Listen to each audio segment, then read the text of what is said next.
Bonjour et bienvenue dans le monde numérique, votre podcast sur Digimon. Digimon, toute la licence que l'on retrace avec, comme toujours, l'incroyable, le formidable et le sublime François. Bonsoir François.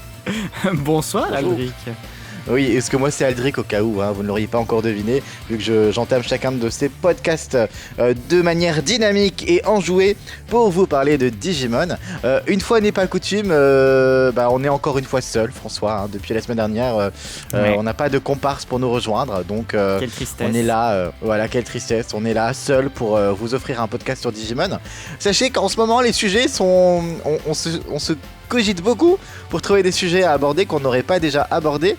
Il y a beaucoup de sujets où on sait qu'on peut pas le faire seul, on aura besoin de compagnie pour le faire. Donc je relance mon appel, si vous maîtrisez un sujet, notamment sur une saison de Digimon qu'on n'a pas encore faite, donc qui n'est pas lié à Adventure. Ouais, on a presque terminé Severs, faudrait qu'on la termine pour qu'on puisse faire un podcast d'ailleurs, dessus. Après le podcast, on va regarder 2 épisodes. Ah bon, d'accord. Okay. Ah ouais.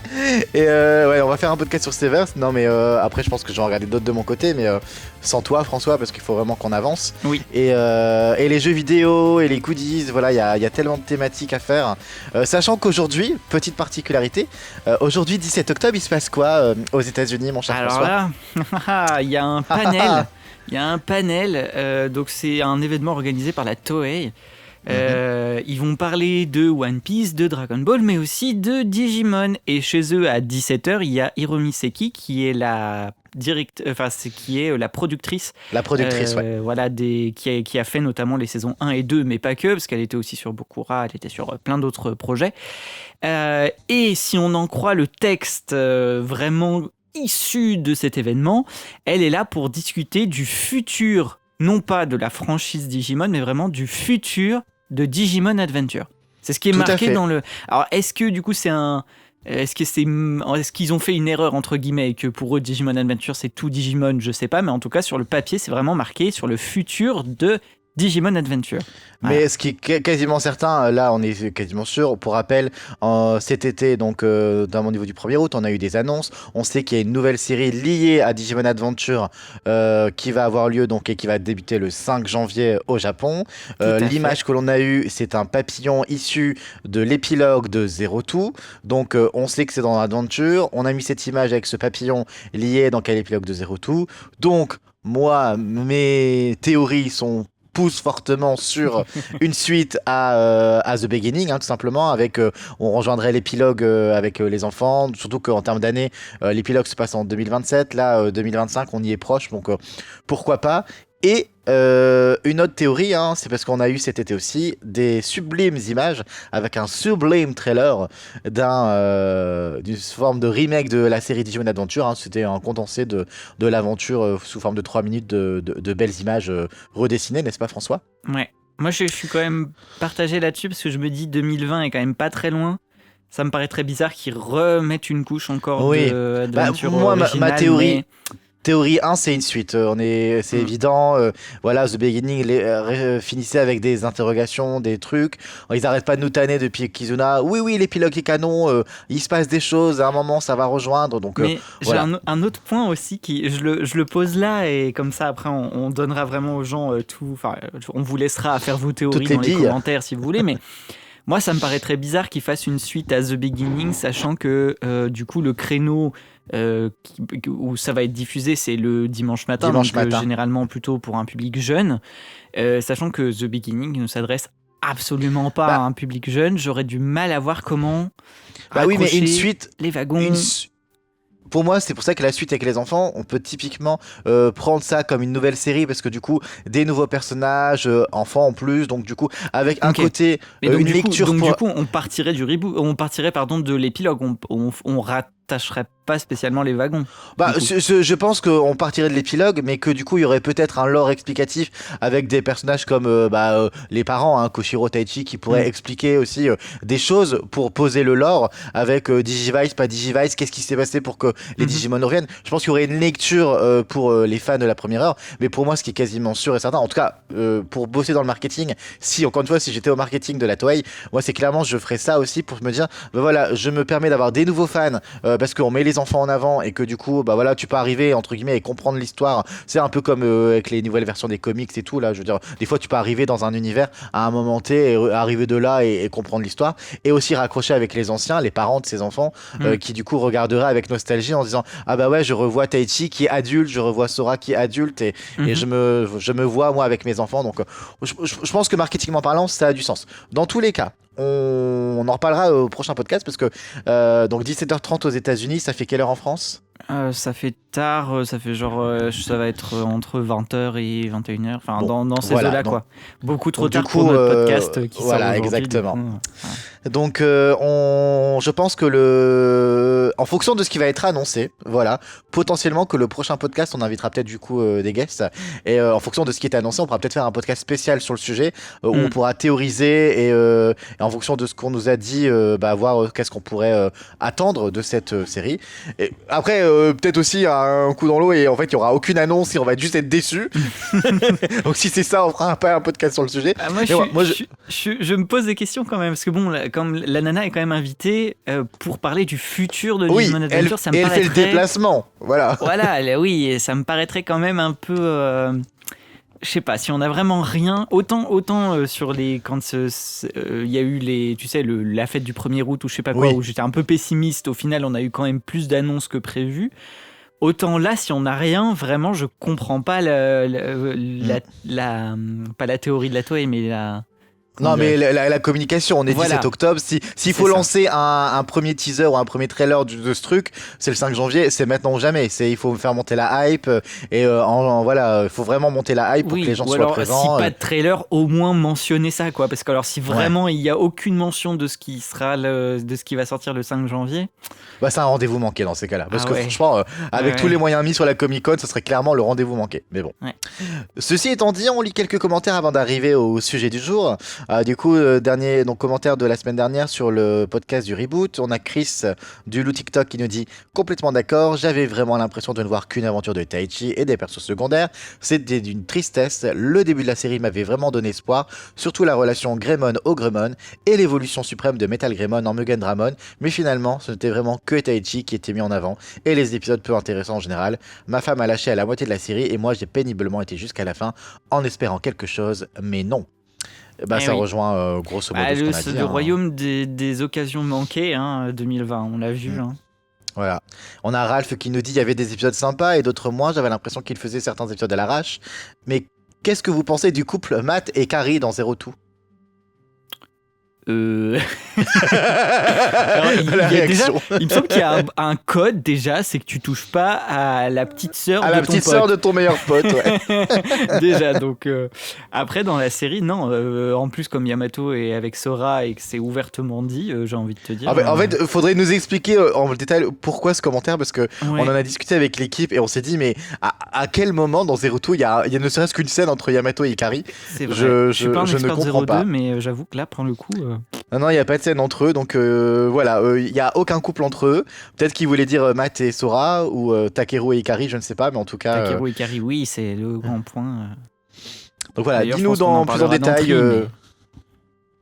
Charnabog nous dit très sympa ce retour sur la série, bien plus sans doute que l'aurait été un retour de la série. Ce reboot est effectivement un beau pétard mouillé, voire une belle coquille vide. La série est globalement très jolie et bien réalisée, et comme à son habitude, le compositeur Toshiko Sahashi fait du très bon travail. L'OST est bien la seule chose sur laquelle je reviens parfois. Pour le reste, je ne vais pas tirer sur l'ambulance Taichi, qu'il m'a fallu réapprendre à apprécier après l'avoir subi pendant presque 70 épisodes, car la série est sacrément longue pour rien, proposant un rythme assez bâtard, multipliant les pistes scénaristiques sans jamais vraiment les approfondir. Et pourtant, il y avait de bonnes idées, comme le lien annoncé entre Devimon et Angemon, mais ils n'ont presque rien fait au final. Et j'ai beau avoir été jusqu'au bout, je dois bien avouer avoir finalement retenu bien peu de choses de tout ce bazar, et je suis notamment incapable de vous dire comment se termine, ou même qui est le méchant final de la série. Je pense franchement ne jamais y revenir, à moins qu'une sortie en VF qui pourrait susciter ma curiosité. L'un des plus gros mystères, c'est de soi-disant VF, légende urbaine ou réel Lost Media. Point d'interrogation. Ouais. Mais c'est vrai, c'est exactement ce qu'on a vu, comme toi justement la semaine dernière, tu avais dit que tu n'étais pas allé revoir quoi que ce soit, tu avais commencé à revoir tes critiques. Mais en fait, on retient rien. Non, bah non, et pourtant, pourtant j'ai une bonne mémoire. Oui, je confirme. Je confirme. Je suis le spécialiste de retenir des trucs inutiles, souvent. Ah en plus. oui, oui. Des dates de qui a rencontré qui. Mais souvent, comme là, par exemple, dans Tri, je t'ai dit, je te laisse faire tout ce qui était, comment c'était à l'époque, parce que moi, je m'en souviens pas, mais... Et donc Takato nous dit un nouvel épisode que j'attendais, merci, je trouve au point de vue équilibré et très pertinent, merci. Pour ma part, je me force actuellement à finir la série, j'ai mis mon visionnage en pause 2 ou 3 fois après avoir lâché le simulcast un peu avant la fin de l'arc Millenniumon. Je suis assez sévère avec Adventure 2020, tant elle avait de l'or entre les mains, n'en a fait absolument rien. La série ne raconte rien, ne développe rien, elle se contente d'une succession d'épisodes bagarres dans des arcs aux enjeux assez vagues. À ce jour, c'est la série Digimon que je trouve la plus foirée, et j'ai encore quelques opus à rattraper. Je serais très curieux d'en apprendre plus sur la production. Quelles étaient les visions du réalisateur et du scénariste? Comment a été pensé le projet? Pourquoi la vie? Pourquoi la mort? Toei Animation a-t-il une poupée vaudou à l'effigie de Sora dans ses locaux? Tant de mystères. Voilà. Oui, bah oui, parce que pauvre Sora, on en a parlé, elle a été... On en reparlera aussi aujourd'hui de Sora, d'ailleurs. Attends, on a un commentaire sur un extrait de la défaite de Mugen Dramon, je l'avais pas vu ça. Oui, qui dit juste, ça change de la première VF. C'est le but, bah oui, c'est un fandub qui est... fidèle à l'original. Et donc sans plus tarder, on va rentrer dans le vif de notre sujet du jour. Merci encore pour tous vos commentaires, n'hésitez pas à en laisser, nous sommes toujours ravis de vous lire et de vous y répondre. Oui. Donc le sujet du jour, c'est moi une aventure qui me tient beaucoup à cœur, une saga qui me tient à cœur, c'est dans Adventure, parce que c'est notre spécialité, et donc on va parler de Digimon Adventure Tri et les 6 films que compose cette aventure. Et je crois que si Darin de DigiDuo était là, il nous reprendrait pour dire que c'est Digimon Try. Et oui, on pense à toi. Donc, l'annonce de Tri et ses premières images ont été dévoilées en plusieurs étapes entre 2014 et 2015 à l'occasion, souvenez-vous, du 15e anniversaire de Digimon Adventure. Donc, avant de parler de la série, on va remettre du contexte pour vous ramener dans le passé. C'était il y a 10 ans, vu que 1er août 2014, ouais, ça ne nous rajeunit pas. Donc, comme chaque année, au 1er août, il y a le Odaiba Memorial Day. Donc, c'est le fameux événement, c'est la date fictive donc, dans Adventure. Et donc, chaque année, à cette date-là, il y a du contenu, il y a des annonces. Donc lors de cet événement, il y a eu une annonce d'un nouveau projet Digimon Adventure et le fait qu'on allait ramener les personnages de la première génération et que ça prendrait la forme d'un projet animé. Donc sans donner trop de détails. Donc déjà à l'époque, moi je sais pas toi François où tu étais dans ta vie, moi je sais que quand j'ai vu ça arriver, j'étais en mode ouah, parce que j'étais encore, c'était le déclin pour moi de ma période fanfiction où du coup j'avais des potes avec qui on faisait de la fanfiction Digimon, voilà, il y avait une petite communauté et c'était en déclin, c'était la fin parce que du coup on essayait de faire vivre tant que possible ces personnages et quand on m'a dit les personnages de l'aventure vont revenir, mais jamais de ma vie je me serais dit c'était possible. Bah ouais, c'est rigolo parce que moi c'est un peu une période où je suis retombé un peu dans Digimon justement. Où en fait, je crois que c'est un peu à cette époque où j'ai découvert, où j'ai regardé Crosswords, qui était du coup la dernière série à sortir et tout ça. Et donc du coup, il me semble que j'étais tombé sur le... Enfin, comme j'étais vraiment dedans, je suis tombé sur le trailer quand il est sorti, quoi. Sur cette annonce. Et du coup, quelques mois après, en décembre, il y a les premiers artworks et teasers qui sont révélés. Donc une illustration montrant Taichi en version plus âgée avec son Digivice et Agumon. Oui. Parce que... Alors non, du coup, ça, c'était en 2014. Non, je dis rien. Ouais, 2014, ouais. Donc là c'était juste ça nous confirmait que du coup, ce serait une suite à la série. Et donc on savait que du coup, on allait reprendre les personnages avec un design un peu plus mature. Et la fiche promo, elle montrait juste le texte Taichi, 17 ans, lycéen. Et là, on avait juste ça, on était en mode... Il y avait eu quand même le trailer avec les images de la série, non? C'est sorti après. C'est sorti après. D'abord, on a eu l'affiche. Je sais qu'au même moment, il y a eu aussi l'annonce de la série qui ressortait en Blu-ray. Et comme moi, je suis un gros fanat de qualité, j'étais comme un dingue de me dire qu'on allait avoir la série Digimon en Blu-ray au Japon. Là, à l'époque, ils avaient vraiment... Pourquoi en marketing, c'est très beau parce que là, c'était juste ça. 3 mots, Taichi, 17 ans, lycéen. Et juste ça, mais je me souviens, j'allais sur tous les sites, les machins, les forums pour essayer de trouver des infos. J'étais comme un fou. Et donc ensuite, il a fallu attendre mai 2015. Donc il y a eu une conférence spéciale qui a eu lieu où il a été annoncé que Digimon Adventure série prendrait la forme de 6 films. Donc déjà là, on nous dit oh, donc pas une série, mais vraiment 6 films. Et des fans justement, il y avait eu des théories comme quoi ce serait des films et pas une série. Et donc là, il y a un premier teaser vidéo qui a été publié, présentant les personnages principaux et leurs Digimon avec leurs nouvelles apparences, avec une atmosphère un peu plus sérieuse et nostalgique. Donc là, c'est le teaser qui était sorti de mémoire, c'est celui, c'est qu'on on a repris, on a racheté des phrases pour le doubler, où on voit juste les Taichi au début avec Agumon et puis ensuite les personnages sur la nouvelle version de Butterfly. C'est ça. Et je me souviens que quand c'est sorti, comme on ne voyait pas les personnages de Zero Two, il y avait plein de théories qui disaient ah bah du coup ça va squeezer Zero Two et ça sera une suite à Adventure sans prendre en compte Zero Two. Et il y avait vraiment cette théorie qui était très très très présente à l'époque. En mode comme il n'y a pas les personnages de Zero Two, en fait c'est une seconde suite, enfin c'est une suite alternative, et d'autres qui disaient c'est pas possible, pourquoi ça s'appellerait Tri, donc 3, si ça prenait pas en compte Zero Two. Mais voilà, je me souviens que déjà ça fusait à l'époque. Alors ça je m'en souviens à l'époque, pas, tu vois. Mais... Et ensuite, une première bande-annonce complète est sortie en septembre 2015, donc du premier film qui s'appelle Réunion. Donc ça, c'est septembre 2015, qui nous confirmait que le film sortirait le 21 novembre 2015. Donc la bande-annonce montrait des extraits du combat, des retours des personnages emblématiques et tout ça. Et donc, du coup, il y a eu ces étapes-là, donc 2015, et les gens étaient comme des fous, comme des malades. À côté, évidemment, on utilisait des nouveaux goodies, des nouveaux machins. Donc, vraiment, 2015, c'était waouh, Digimon revient sur le devant de la scène. Non, Digimon Adventure revient sur le devant de la scène.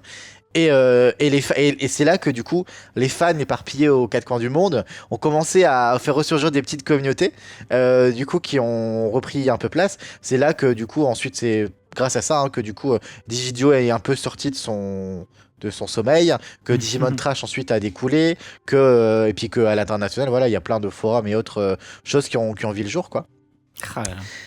Et donc, on va vous parler du coup de ces 6 films, parler un peu de peut-être des anecdotes, sachant que nous, la particularité que François et moi on a, c'est qu'on y a retravaillé dessus donc entre 2022 et 2023, enfin juste 2022 en fait.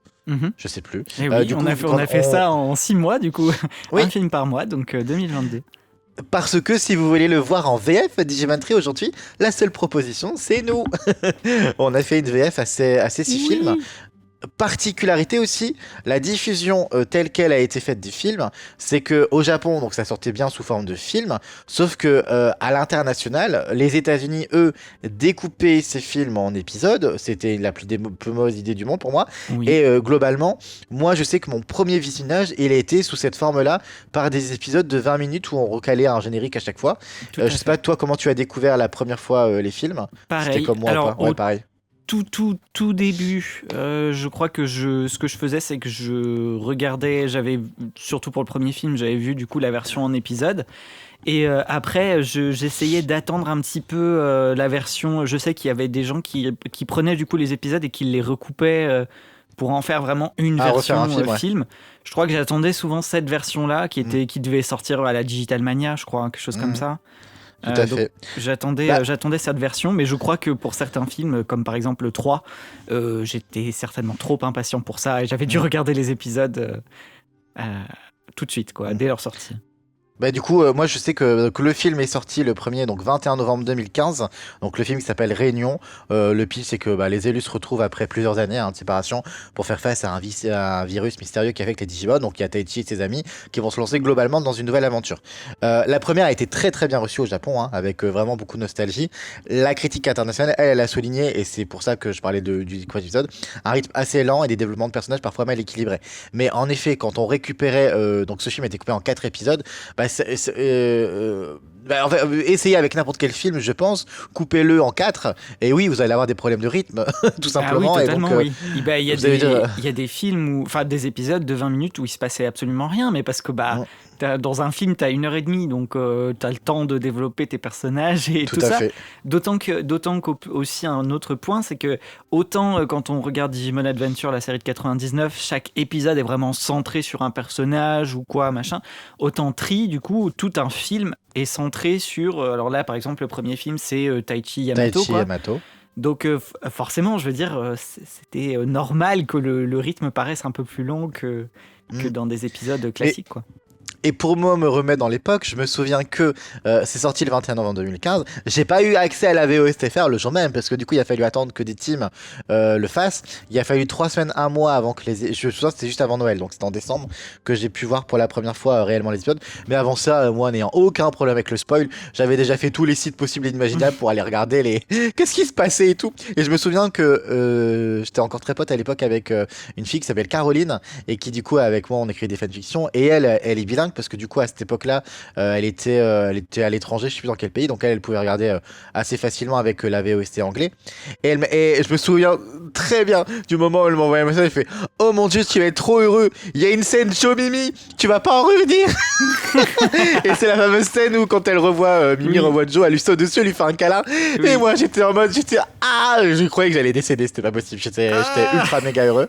Et je me souviens, elle me teasait un petit peu ces trucs-là, et j'étais en mode oh là là, oh là là. Mais en fait, mais pour moi, vraiment, c'était pour moi, Digimon Adventure 3, c'était vraiment la chose que je rêvais d'avoir, mais que jamais de ma vie j'aurais pu penser avoir un jour. Parce que vraiment, Digimon, mais moi, ça m'avait jamais quitté. Et là, ouais, j'étais vraiment comme un fou. Et je me souviens, c'est à ce moment-là, c'est à cette époque-là que j'ai rencontré Niwa, qui joue Gabumon dans le fandom. Et je me souviens, quand on s'est rendu compte qu'on était fans de Digimon tous les deux, on était en mode oh là là, c'est trop bien, t'es fan de Digimon et tout. T'as vu les designs et tout, t'as vu les personnages, t'as vu. Enfin, vraiment, on était comme des fous. Et j'étais en mode, dans la vraie vie, je parlais à quelqu'un, outre ma pote Caroline, mais elle habitait loin. Donc voilà, j'avais vraiment une effusion. Et on va parler un peu du film en lui-même. Toi, qu'est-ce que t'en as pensé? Moi, perso, j'avais kiffé de ouf. Ah bah franchement oui. Je pense que enfin il y avait tout dedans et en plus en ayant rebossé dedans, dessus il y a pas si longtemps que ça. Il y avait vraiment tout dedans pour plaire aux fans quoi et c'était fan service sans être trop fan service. De voir les nouvelles évolutions et tout, enfin c'était génial. Moi je me souviendrai toujours de la scène où justement tout le monde, enfin Taichi arrive à l'aéroport. Là, et d'un coup, tout le monde se retrouve là. Et là, il y a la petite musique où on retrouve tout le monde juste avant que le combat commence. Oui. Oh mon Dieu! Oh mon Dieu! Mais je me souviendrai toujours. Oui. pendant notre doublage, en fait, sur cette scène, il y avait un autre comédien qui jouait Yamato. Qui avait fait un commentaire en mode oh mon Dieu, c'est les Avengers, c'est tout. Et oui, bref, du coup, c'est resté. Mais c'était tellement ça, en fait. Mais quelqu'un qui, du coup, n'était pas du tout voilà, il était pas fan. Lui, il voyait ça avec un spectateur, une vision très neutre et très nouvelle, en fait. C'est lui, voilà, il découvrait le truc en même temps qu'il allait le doubler. Et même lui, cette scène lui a donné cette impression-là. C'est pour dire, voilà, il y avait ce côté un peu, oh, ils les ont tous ramenés, quoi, c'est ouf. Ah ouais, mais moi je me souviens des frissons que j'ai ressentis. Et ce qui est marrant, c'est que j'ai ressenti les mêmes quand la première fois qu'on a fait le visionnage de la version test du coup du film, du premier film. Oui. Bah, je me souviens, c'est pareil quoi. Ce passage il me fout les frissons quoi. J'avais vraiment adoré. Et puis je trouvais que ça laissait ça déposait des éléments qui semblaient aller être très intéressants pour la suite. Notamment tout ce qui est les Digimon infectés et machin, on semblait vraiment se lancer dans une histoire. Moi j'avais hâte de voir ce qu'il en était, j'aimais beaucoup la symbolique, le fait qu'ils se battent contre Kuwagamon et tout, ça faisait vraiment genre on vous a manqué, ça fait genre 15 ans qu'on n'a pas donné signe de vie, mais nous voilà quoi. Et on mais carrément en force. Et puis et la musique, enfin moi voilà, je vais en parler beaucoup, mais la musique moi de Tri, elle est sublime. Et pour moi, elle caractérise toute cette nostalgie. Enfin, elle est à l'image de ce qu'on attendait, de ce qu'on voulait. Je trouve qu'elle nous accompagne vachement bien. Moi quand je revois à ce moment-là, moi quand je revois les personnages qui ont 17 ans avec des problématiques un peu plus adultes, c'est vraiment les personnages qu'on a quittés. Taichi et Yamato qui entre guillemets se reprennent la tête l'un avec l'autre, mais c'est expliqué, c'est parce que du coup Taichi se pose beaucoup de questions, mais en fait du coup, quand les Digimon mettent la pagaille dans le monde réel, il peut y avoir des morts, il y a des bâtiments qui sont détruits, il y a vraiment tout un questionnement. Il y a Yamato qui, du coup, essaie de le pousser en avant. Et même les autres personnages, en fait, même s'il y a des trucs qu'on peut redire, mais je pense à Sora qui aussi la pauvre Sora qu'on refout dans un triangle amoureux alors que pourquoi alors qu'elle avait déjà décidé 3 ans avant que 5 ans avant que si on passe sur les choix un peu bizarres, pour moi il y en a 3 dedans. Il y en a un qui est pas vraiment... Alors, on va dire celui qui est pour moi le moins grave, mais qui a commencé à faire plus chiant. Après, c'est la mise de côté des enfants de 0-2. Où il y a vraiment une toute petite scène au tout début où on nous explique vraiment, enfin ils ont l'air de se faire battre par un Digimon, on nous explique vraiment qu'ils seront pas là. Voilà, mais d'abord, tu sais, s'il n'y avait pas eu cette scène, s'il n'y avait pas eu cette scène-là, la théorie de c'est une suite qui ne prend pas en compte Zero Two, elle était parfaitement crédible en fait, hein, parce que du coup, vraiment, c'est des gens encore d'ailleurs disaient ah mais peut-être que cette scène-là, elle montre juste que c'est un univers qui n'a pas existé et donc du coup, dans cet univers-là, ils sont morts. Enfin vraiment, c'est voilà. Mais je suis d'accord avec toi.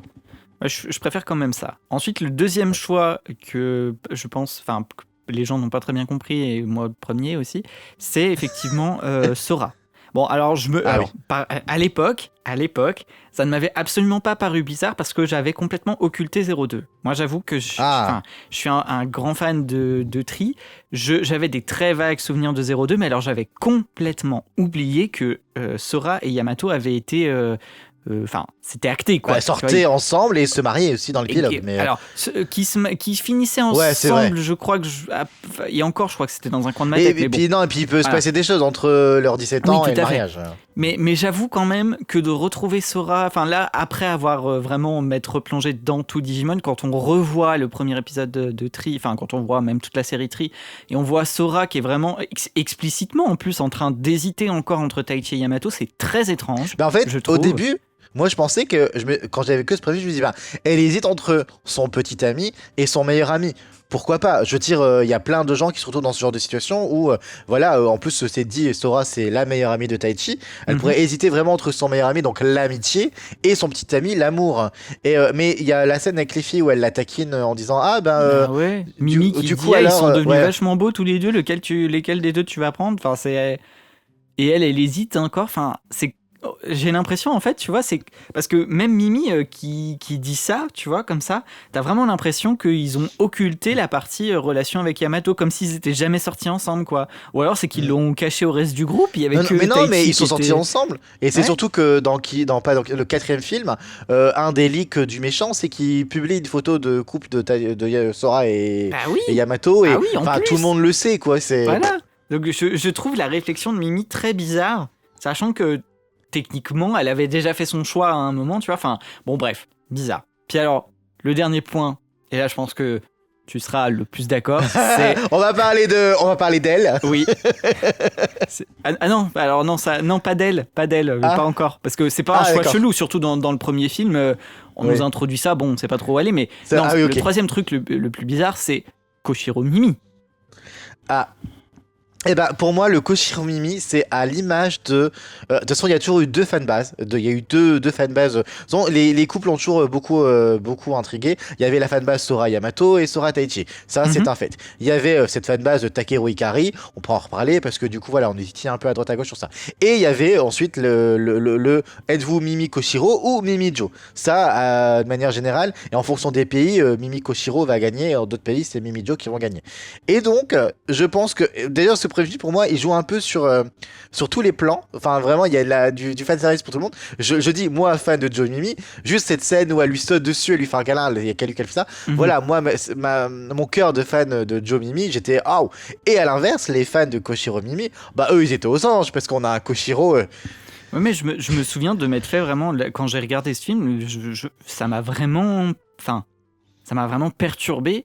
Alors, moi ça m'a perturbé parce que du coup je sais qu'ils sont des scènes dans la saison 1 et aussi dans Zero Two dans le film dont je parlais avec le retour de Diaboromon où ils sont mis ensemble, mais en fait il y a aucun moment où il y a une supposition de ils se tapent sur les nerfs l'un et l'autre. Clairement oui, ça on est d'accord, parce qu'ils sont extrêmement différents. Je pense que je peux avoir plus différent pour le coup que Koshiro et Mimi. Exactement, pour moi ils sont, enfin voilà, l'association des deux est rigolote, tu vois, mais de là vraiment... Mais dans le développement, c'est Koshiro qui est fou dingue amoureux, presque obsessionnel en fait. C'est ça qui est.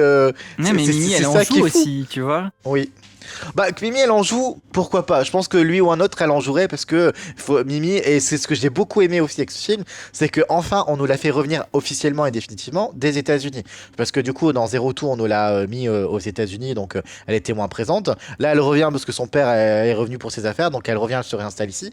Et moi, Mm. c'est ce que j'adore sur le personnage de Mimi, c'est que en fait, on peut sortir du. C'est le seul personnage féminin du coup de toute la série qui va vraiment être différent parce qu'elle a cette culture américaine et donc Oui. veut dire qui nous rapproche plus de nous. C'est pour ça que moi j'ai toujours beaucoup aimé Mimi parce que pour moi la culture américaine a un peu une culture européenne, donc très différente de la culture japonaise, et donc elle fait vraiment, elle apporte une dynamique dans le groupe. D'ailleurs moi c'est ce qui m'avait beaucoup ils disent au début du film, ah bah on est vachement séparés, tout le monde est pris par ses occupations, par ce temps, nanana. Mhm, mhm. Et en fait finalement le retour de Mimi coïncide avec bah, du coup le fait que du coup ils vont se ressouder. Bon, il y a aussi l'aventure, mais ils vont vraiment repasser énormément de temps ensemble. D'ailleurs, elle revient, le prochain, on en reparlera après, mais dans le prochain film, elle amène tout le monde en groupe faire du passer du temps sur Starman et ça.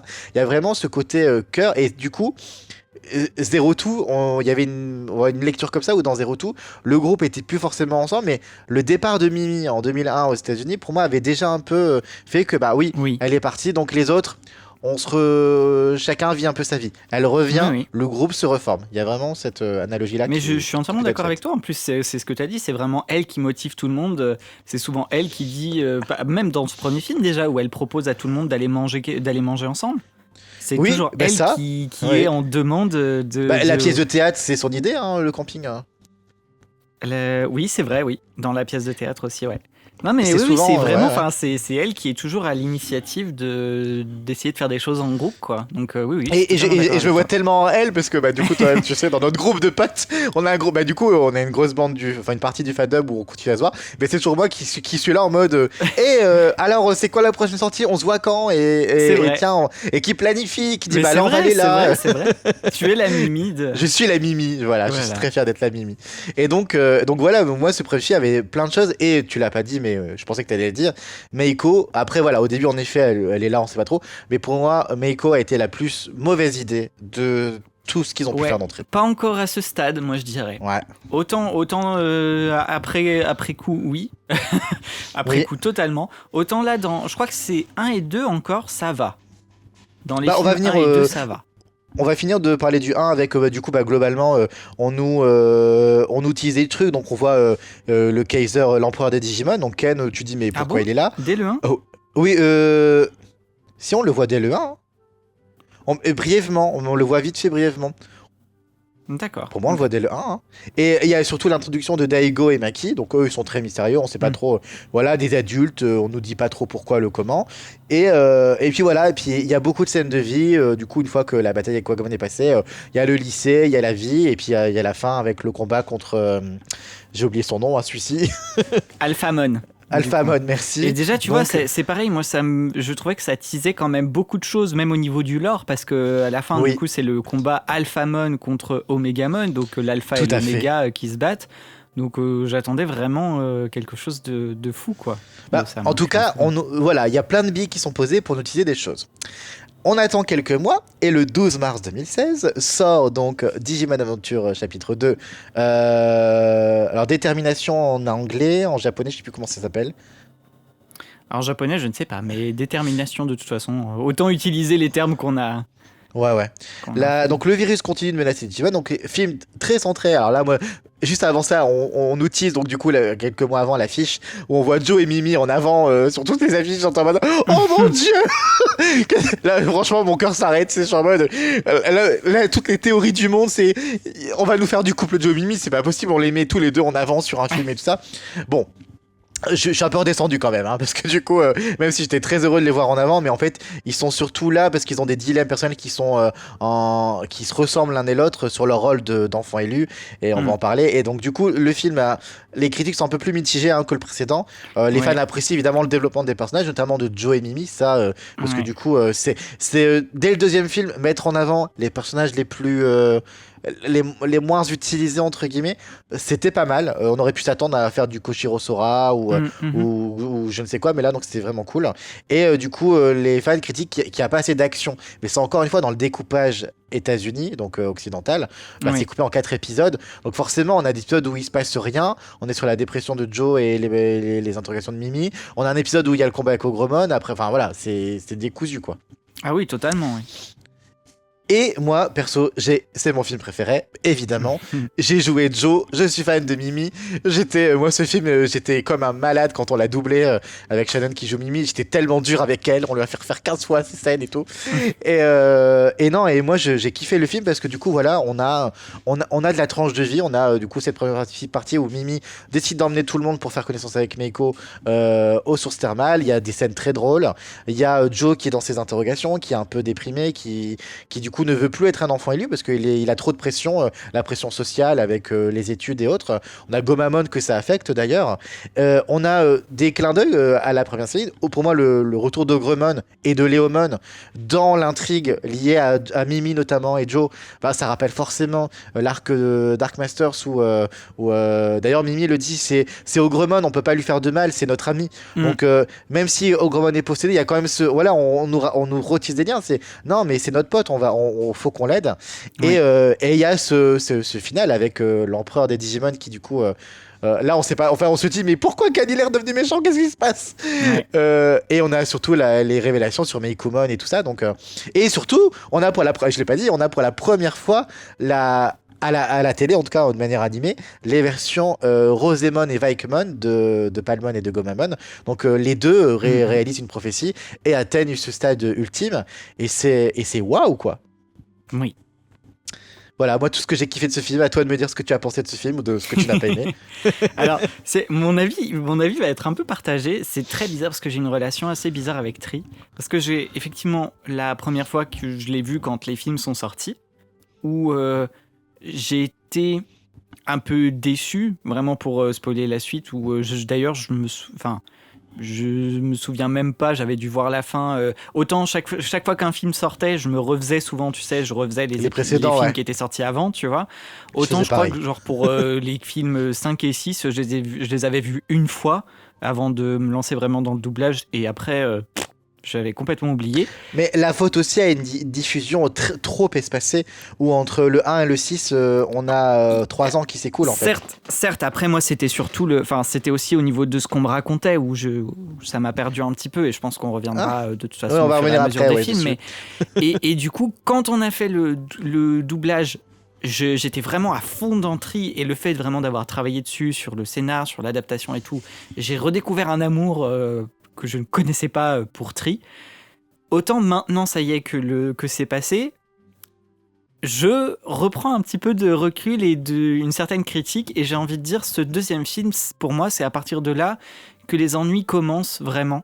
Autant, alors, pour ce qui est du contenu du film en lui-même, je suis très très fan, comme toi. Joe et Mimi, qui étaient pas forcément des personnages pareils auxquels j'étais le plus attaché, mais que j'appréciais assez bien. Je trouve que les enjeux qu'il y avait dans ce film, les questionnements en tout cas, notamment pour Joe et tout ça, étaient vachement bien. Pareil, celui de Mimi, ça a son côté justement à toujours dire ce qu'elle pense et tout machin. Enfin, j'ai beaucoup aimé les différents conflits, le conflit avec Gomamon et tout. J'ai vraiment beaucoup accroché. Autant tout ce qu'ils ont fait autour, ça a commencé à me poser question. C'est là que moi je trouve que... Alors, il y a la relation Meiko-Meikumon qui commence à être un peu plus développée, mais pareil, effectivement, Meiko commence déjà à présenter son côté très insupportable, très parce que du coup timide, mais c'est surtout qu'en plus on l'associe beaucoup à Mimi, parce que c'est Mimi qui la tire pour elle dans la le groupe et compagnie. Ouais, elle prend son aile pour l'intégrer dans le groupe et tout ça. Et en fait, on a des bons personnages féminins de base. Il n'y en a pas beaucoup, mais ils sont bons. Hein. Sora, Mimi, Ikari, chacun. Alors même si Sora, on peut en reparler, des fois, elle est un peu maltraitée. Mais là, Meiko, alors certes, il fallait une personnalité, je le sais, différente des 3 autres. Mais pourquoi à ce point victime et à s'excuser de tout et en fait et n'en faire qu'à sa tête, on lui dit de ne pas faire ça mais elle va quand même faire ça. Enfin, moi vraiment je trouve le personnage insupportable. Ouais, je pense que, enfin, je comprends en fait ce qu'ils ont voulu faire avec elle. Pour moi, c'était... T'es la Hinata. Alors peut-être, après, je connais pas trop Référence à les Naruto. références, mais pour moi, c'était censé être un enfant élu qui n'a pas embrassé son rôle comme Oui. l'ont fait les autres enfants élus qu'on connaît, tu vois. Donc c'est vraiment, pour moi, c'est une... Parce qu'en fait, au final, quand on parle des enfants élus qu'on connaît, vraiment Taichi, le premier groupe, Taichi, Yamato, tout ça, et même dans une certaine mesure ceux de 02, c'est vraiment des enfants sur lesquels ce sort-là est tombé, mais au final, ils sont vraiment... Enfin, voilà, ils ont fait tout leur possible pour y arriver. Et tu vois, c'était vraiment genre comme s'ils avaient été sélectionnés pour les bonnes raisons et qui devaient faire ça. Autant elle, justement, c'est plus l'enfant élu qui n'a pas les capacités. Tu vois ce que je veux dire? J'ai du mal à expliquer, mais en gros, sur le papier, c'est un bon, justement, un bon contrebalance, on va dire. Ouais, une contrebalance, par rapport aux autres enfants élus. Mais dans les faits, c'est très mal effectué, quoi. Ouais. Parce que, franchement, je me suis dit, quand j'étais en train de faire l'adaptation, quand tu retraces ce qui lui arrive dans les différents films et ce qu'elle subit au final, c'est terrible. Elle a un poids énorme sur les épaules.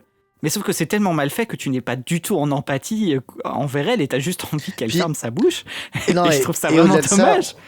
Au-delà de ça, et c'est aussi le problème que Digimon a toujours eu après Adventure Zero Two, c'est qu'à chaque fois qu'on avait une nouvelle chose, Tri, Kizuna, The Beginning, c'est cette volonté de nous amener avec un nouvel enfant élu sorti d'un chapeau. Mais en fait, et pas que, il y a eu le film aussi de Zero Two où il y avait Wallace. À l'époque, Wallace, c'était la première fois, c'était nouveau, et il était quand même attachant.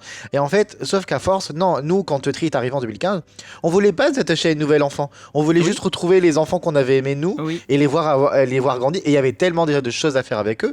Donc tu l'as souvent dit, on pouvait nous amener une menace extérieure sans devoir passer par un enfant élu et son Digimon. Ah oui, moi j'en reste convaincu. Hein. Mais après, il y a pas dans ce deuxième film, pour moi, après il n'y a pas que ça. C'est un autre point qui a gratté un petit peu aussi pour pas mal de fans, c'est la mise à l'écart des enfants de 02. Ouais.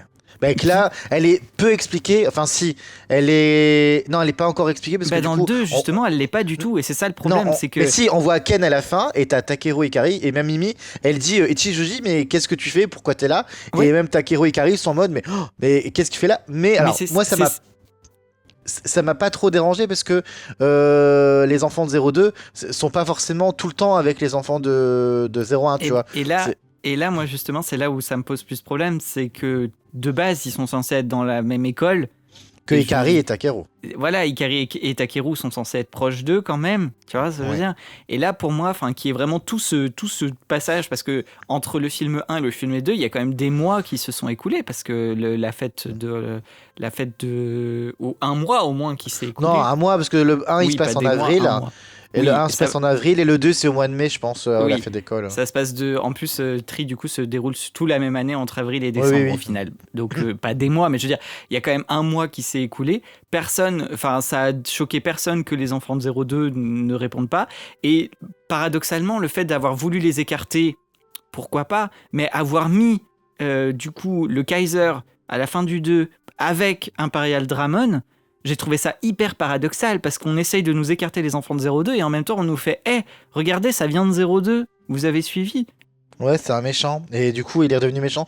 Mais on va y passer avec le troisième film, mais après du coup il y a quand même dès le troisième film t'as Takeru Ikari qui vont chez Ken qui essaie de prendre contact et là moi à l'époque c'était pas très compris, grâce à l'adaptation française quand même j'ai compris, parce que on sait quand même que Mikey et Daigo en tout cas Mikey est au courant, parce que elle sur son écran on voit apparaître les points des enfants Daisuke et les autres qui sont un peu mis hors d'état de nuire, enfin genre ils sont... Ça c'était dans le premier film, où c'était dans le premier film, en tout cas qu'ils étaient déconnectés en tout cas. Déconnectés.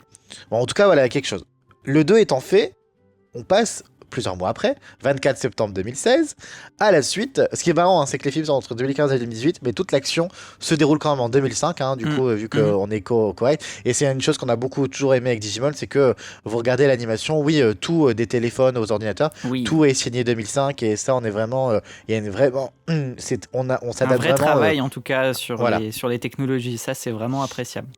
Surtout pour une série qui embrasse un peu la technologie. Et donc le troisième film, Confession, donc là le virus devient incontrôlable, entraînant des sacrifices et des dilemmes éthiques.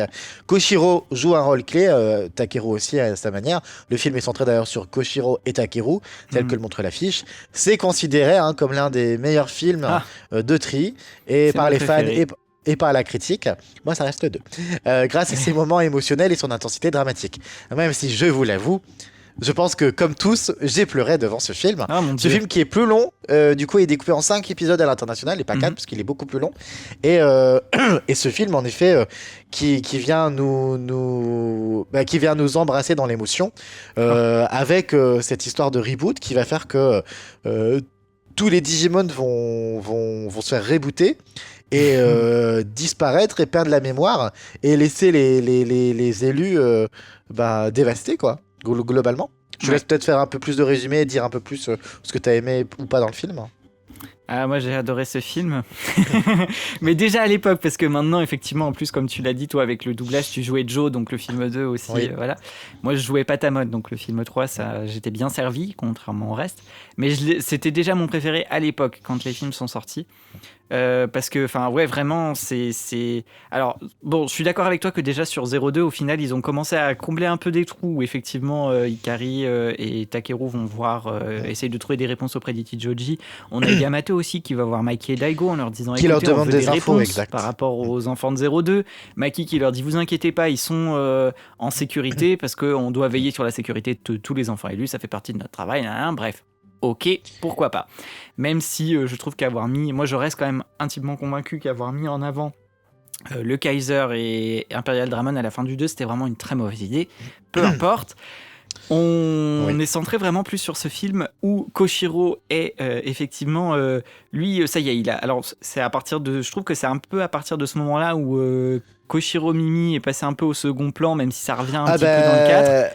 Pour moi, c'est fini parce que du coup, autant dans le 2, t'as Koshiro, il vient, il reçoit des photos sexy de Mimi, il vient, enfin voilà, parce qu'il est à fond. Là, la scène que moi je trouve assez toujours violente dans les mots, entre guillemets, la scène où Koshiro et Mimi se disputent. Déjà, dans le 2, il lui dit, t'es inconsciente, tu n'en fais qu'à ta tête et tout, parce que du coup, elle a provoqué le truc avec Togemon, le truc de l'hélicoptère. Déjà là, il la fracasse, entre guillemets. Mais dans le 3, elle prend la défense de Meiko, et c'est vrai que Koshiro, ce côté un peu, ça a beau être un génie, des fois dans les relations humaines, c'est pas le meilleur. Et face à une empathie comme Mimi, face à quelqu'un, de toute façon, ils sont tellement différents que dans ce genre de situation, ça ne peut que créer du clash. Et c'est pour ça que ce couple est impossible à tous les niveaux. Ils ne peuvent pas être ensemble. Ils sont trop différents. Mais oui. Mais du coup, Koshiro se lance vraiment à corps perdu pour essayer de trouver, parce qu'il s'est rendu compte au final, c'est ce qu'il dit un peu tout le monde au début du film. Il dit en fait, au final, on nous a dit qu'il y avait des Digimon infectés et tout ça. On a pris ça à la légère, mais en fait, c'est sérieux et c'est encore pire que tout ce qu'on pouvait imaginer. C'est un truc où d'ailleurs, je trouve que c'est un peu dommage parce que c'est sous-exploité, mais à la fin du 2, on a oublié de préciser quand même que Meikumon tue Léomon.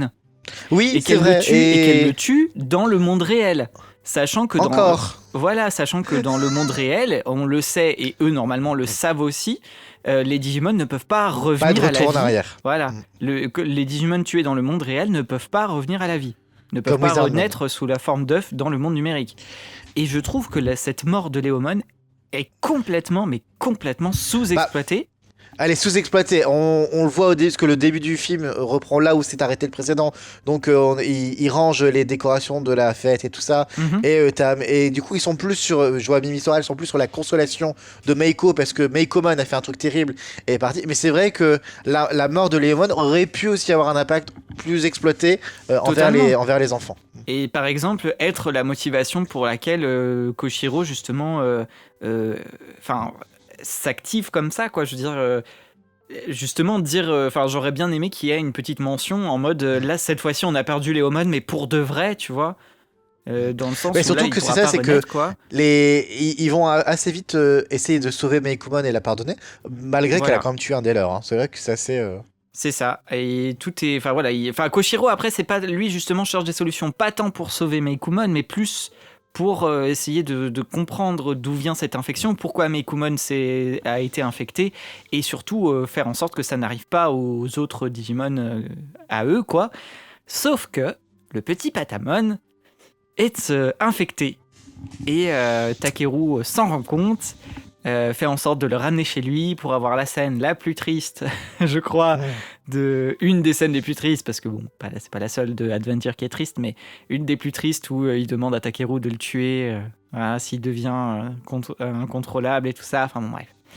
On a tout un long passage, et là je me dis, c'est pareil, je me dis effectivement sur un découpage en épisodes, ça n'a pas dû être très bien, mais on a tout un long passage où Homéostasis vient expliquer aux Digimon qu'est-ce qui se passe. Alors ça c'est génial, parce que du coup, Homéostasis refait comme dans la première série, il reprend possession du corps d'Ikari comme dans l'épisode 45. Donc pour moi, il y a un vrai suivi avec Ikari qui est cette source de lumière, voilà, qui est cette passerelle qui permet à Homéostasis de pouvoir interagir avec les gens. Et moi, ce passage, je l'ai trouvé génialissime, surtout parce qu'il mettait une vraie mise en avant des Digimon, avec les Digimon qui se réunissent entre eux en mode sans les humains pour essayer de prendre des décisions entre eux. On doit leur dire, on doit pas leur dire. Enfin, moi j'ai trouvé ça brillant. Ah, franchement, je crois que c'est la première scène dans tout Digimon où on a vraiment que des Digimon et où on a vraiment cette cohésion de groupe entre Digimon. Je trouve ça très marrant d'ailleurs qu'ils choisissent d'aller sous le pont parce que c'est là où au final leurs partenaires humains vont pour réfléchir. Tu mets les poils là quand tu me dis ça, rien que d'y repenser, ça me ouf. Bah ouais, je trouve ça vraiment, enfin je trouve que cette scène elle est marquante parce que c'est vraiment le moment où t'as l'impression qu'ils font, tu sais, ils jouent un peu aux adultes comme c'est précisé. Et surtout que on l'oublie, mais les Digimon, ils ont passé, quand ils ne sont pas dans le monde réel et qu'ils sont dans le monde numérique, ils passent du temps, enfin, on ne peut que l'imaginer, mais voilà, ils ont aussi des relations, comme les enfants ont des relations entre eux, les Digimon ont des relations entre eux, et de manière interdépendante des relations des personnages. Je pense à Tantomon, Gomamon, qui ont une certaine proximité, là où Koshiro et Joe n'en ont pas forcément, tu vois. Oui, c'est vrai. Et en plus, moi, je me demande si, tu sais, parce que dans 0-2, au final, on voit que chaque Digimon était s'occuper un peu de son territoire, tu vois. Sa région, ouais. Je me dis, au final, c'était un peu leur retrouvaille aussi à eux au final, d'entrée, voilà. Et, mais effectivement, en tout cas, cette scène, je la trouve vraiment géniale, quoi, d'avoir le point de vue des Digimon pour une fois. Donc, toute cette scène où Ikari présente, explique aux Digimon ce qui se passe, en gros, le problème, c'est que effectivement, Digimon Tree part avec des notions de lore qui sont très compliquées à comprendre, et voilà, mais bon, en gros, surtout quand c'est en VOST FR et que du coup la version japonaise ou sous-titre français il y a tout un monde et que t'essaies de suivre. Mais ça va faire un peu me jeter des lauriers, mais bon, tant pis. Mais franchement, je suis assez fier du résultat qu'on a fait pour l'adaptation de Tree. Et je suis repassé aussi sur les sous-titres. C'est une galère à comprendre. Avec les sous-titres qui ont été faits à l'époque, enfin d'ailleurs qui n'ont même pas été faits à l'époque, qui ont été faits après, parce que c'est arrivé sur ADN bien après au final, Tree. Mais avec les sous-titres qui ont été faits et les différentes adaptations aussi, parce que le film, les adaptations qui ont été faites, je pense notamment l'adaptation américaine qui a été faite au fur et à mesure que les films sortaient, donc ils n'avaient pas toute l'histoire, faisaient aussi des erreurs pour se retrouver là-dedans. C'était terrible. Mais bon, là, du coup, je me dis d'avoir justement les 6 films et le recul de savoir ce qui se passe dans les 6 films, d'avoir pu adapter en ayant tout, ça a permis justement de réduire les erreurs et de rendre ça un peu plus compréhensible. Et bref, en tout cas, tout ça pour dire que dans l'histoire, à ce moment-là, Homéostasis explique qu'en fait, les Digimon infectés sont en train de bousculer l'équilibre et que si ils ne sont pas arrêtés, ça pourrait aller jusqu'à la destruction de tous les appareils numériques et les humains pourraient plus les utiliser. La seule solution pour s'en sortir, ce serait un grand sacrifice. Et alors là, moi, c'est un gros point d'interrogation que je mets, c'est que je ne sais pas si Homéostasis voulait un redémarrage, lui. Quand il a dit un grand sacrifice, j'ai l'impression que c'était plus... Moi, au final, maintenant, avec le recul, je me demande si sacrifier Meicoomon. C'est ça, voilà. Si c'était pas sacrifier Meicoomon. Parce que au final, on apprend après, c'est Maki qui arrive à ce moment-là et qui explique que le grand sacrifice, c'est certainement le redémarrage, mais en fait... on sait qu'elle veut le redémarrage, qu'elle est de mèche avec Yggdrasil. Donc voilà, donc à ce moment-là, je mets un gros point d'interrogation parce qu'au final, c'est jamais vraiment clarifié, surtout qu'à la fin, Homéostasis lance aussi un redémarrage au final, lui. Donc on ne sait pas trop exactement ce que c'est ce grand sacrifice qui est proposé à ce moment-là. C'est là où on peut se battre, c'est qu'entre Homéostasis et Yggdrasil, qui est réellement le gentil, qui est réellement le méchant, pourquoi, qui travaille pour qui, Maki qui semble travailler pour les enfants mais qui en fait travaille avec Yggdrasil, le Kaiser qui n'est pas le Kaiser, c'est dans celui-ci ou Kaiser c'est à la toute fin, c'est à la toute fin de ce film-là effectivement où le Kaiser révèle son identité et devient Genai, et je pense que là effectivement comme tout le monde on était tous en mode what the fuck. Mais de toute façon, Genai est un méchant. Ce film 3 il est extraordinaire, toute la scène où justement il y a toute l'évolution jusqu'en Héraclès Kabuterimon et le redémarrage qui se lance. Oui, parce que du coup, Koshiro atteint aussi ce stade ultime à son tour. Et avec Tantomon qui dit adieu, Koshiro. Dans cette scène déchirante là, où ils sont tous en train de se battre contre Meikumon qui est en train de causer des dégâts dans le monde réel, et puis du coup chaque Digimon devient infecté au fur et à mesure. Et je l'ai pas dit, mais ce que je kiffe aussi dans Tri, j'y pense avec ce film, c'est aussi ce côté extrêmement réaliste. Je m'explique, mais dans Digimon Adventure, un truc que je pourrais reprocher, c'est par exemple, ils reviennent du monde numérique et ils ne changent pas de vêtements avant de repartir dans le monde réel pour les Dark Masters. Là, on a, en fait, ce que j'apprécie beaucoup avec ces films, c'est qu'en fait, les personnages, chaque jour changent de vêtements, sauf pour les tenues d'école, évidemment. Mais du coup, on voit réellement le style de chacun, le style vestimentaire, notamment avec ce passage où les semaines passent parce qu'ils sont plus avec les Digimon ou quoi. Je pense à Mimi où à un moment, je sais pas pourquoi elle a une frange. Bon.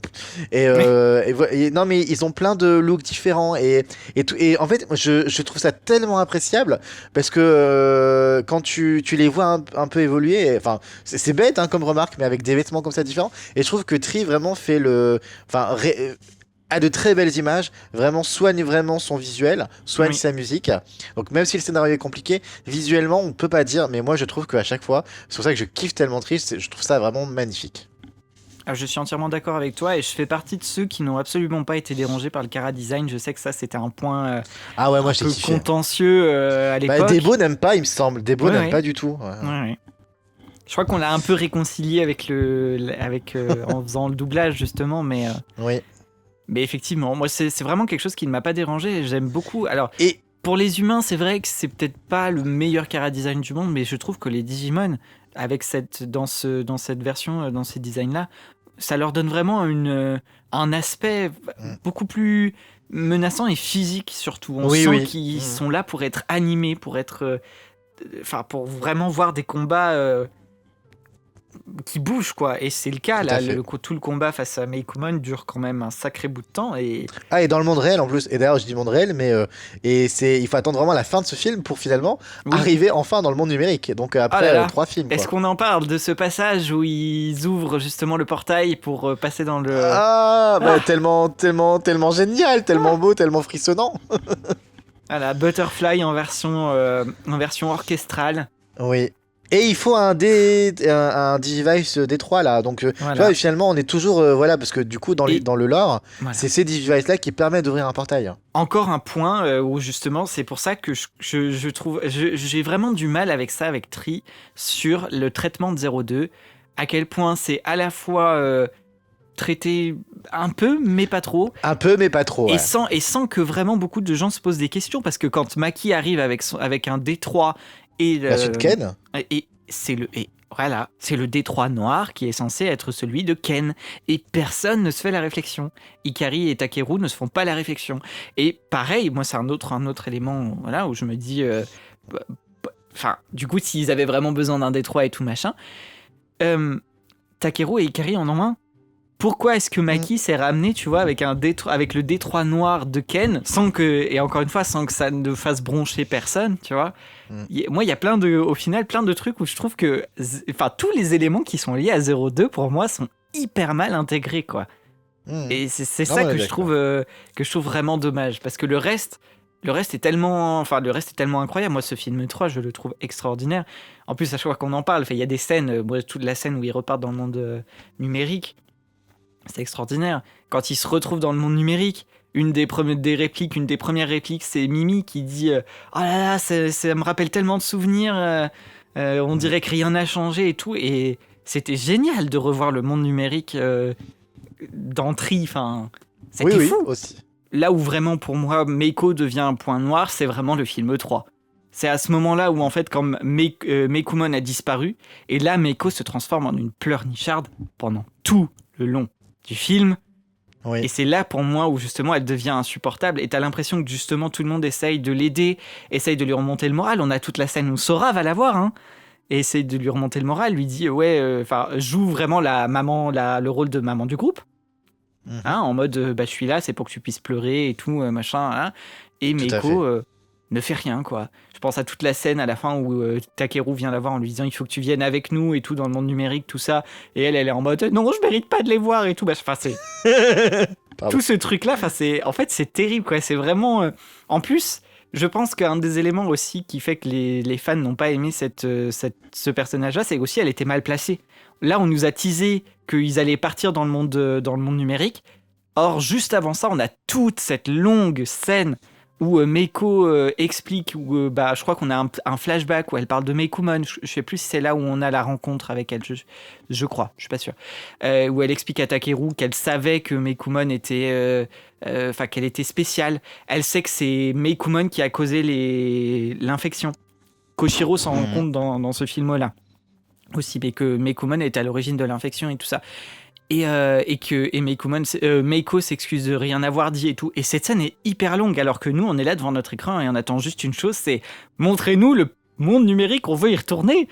Hein Donc bon, bref. Non, mais de toute façon, t'as tout dit, je suis tout à fait d'accord. Et donc, on y retourne dans le monde numérique sans Meiko dans un premier temps, du coup. Tout à fait. Avec le 4e film qui s'appelle Perte.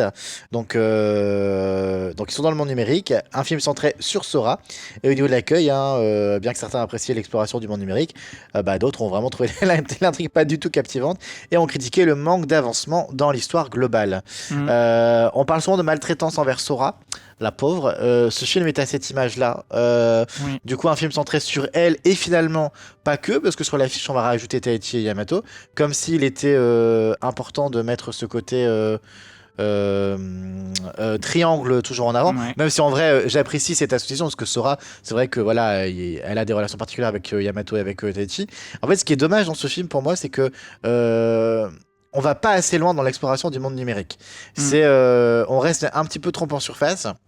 Et la problématique qu'on donne à Sora, parce que du coup la problématique c'est tout le monde doit renouer avec son Digimon qui a perdu la mémoire, donc ce sont des moments terribles, c'est compliqué, chacun va essayer de s'adapter, globalement tous les Digimon vont revenir vers leurs enfants élus, sauf Pyokomon puis Pyomon qui du coup fait la gueule à Sora et se comporte comme une véritable peste et du coup ne veut pas, donc en soi, c'est intéressant, parce que du coup, c'est pas si facile que ça. Mais moi, je trouve ça dommage que ce soit qu'un Digimon qui se comporte comme ça, et pas tous les autres. Mais après, voilà, il fallait apporter une problématique à Sora. Et je trouve que Sora, elle arrive pas tant à briller que ça. Et aussi, quand finalement, elle retrouve la confiance de Pyomon et que, du coup, elle se met en danger pour la sauver, tout ça. Il y a ce côté un peu, ce que je reprochais à 2020, parfois. Parce que t'es un peu réaliste quand Sora se fait écrabouiller en haut d'une montagne. Ouais. Ah non, mais... bref. Pour moi, ce film 4, c'est le début de la fin. Du coup, je développerai, mais... Bon voilà, donc globalement, et en plus il est assez court le film, donc 10 en 4 épisodes à l'international. Voilà, donc il y a plein d'occasions pour moi un peu manquées. Meiko revient dans le monde numérique finalement, elle apparaît un peu comme une fleur sur la soupe. Coucou, c'est moi. Avec voilà, donc on va l'associer. Et une des choses qui aurait pu être kiffante, mais pareil, sous-développée, c'est qu'à un moment, du coup, c'est parce que Mugen Dramon réapparaît. Alors, moi, je trouve ça vachement kiffant. On a fait un reboot, donc tout est revenu, voilà, comme si rien ne s'était passé. On fait revenir des méchants comme Metal Seed Dramon, comme Mugen Dramon. Et donc, du coup, on sépare tous les personnages, mais à la différence de d'habitude, ce que je trouvais génialissime, mais encore une fois, on va pas assez loin. Et c'est comme si, pour moi, il manque 20 minutes à ce film. Et du coup, je suis intimement convaincu qu'il manque des passages à ce film, que ce film et c'est pour ça que j'attends avec impatience, mais je sais pas si ça surgira un jour parce qu'au Japon c'est souvent très un leak comme Pokémon. Mais oui, à quand le leak Digimon, purée? Parce que moi je reste intimement convaincu que ce qui avait été prévu pour le film 4 n'a pas été fait dans ce film. Enfin, il il y a des trucs, pour moi, il manque des scènes. Pour moi, c'est ce passage-là, je vais juste revenir sur la séparation. On sépare tous les personnages, mais on mélange les Digimon, les humains. Et en fait, on nous raconte ça, mais à partir d'images fixes, voilà, sans aller dans le détail. Alors que pour moi, c'était brillant. Mélanger les enfants et les Digimon, un peu comme ça avait été fait dans Adventure, à un moment quand Koshiro et Mimi sont séparés.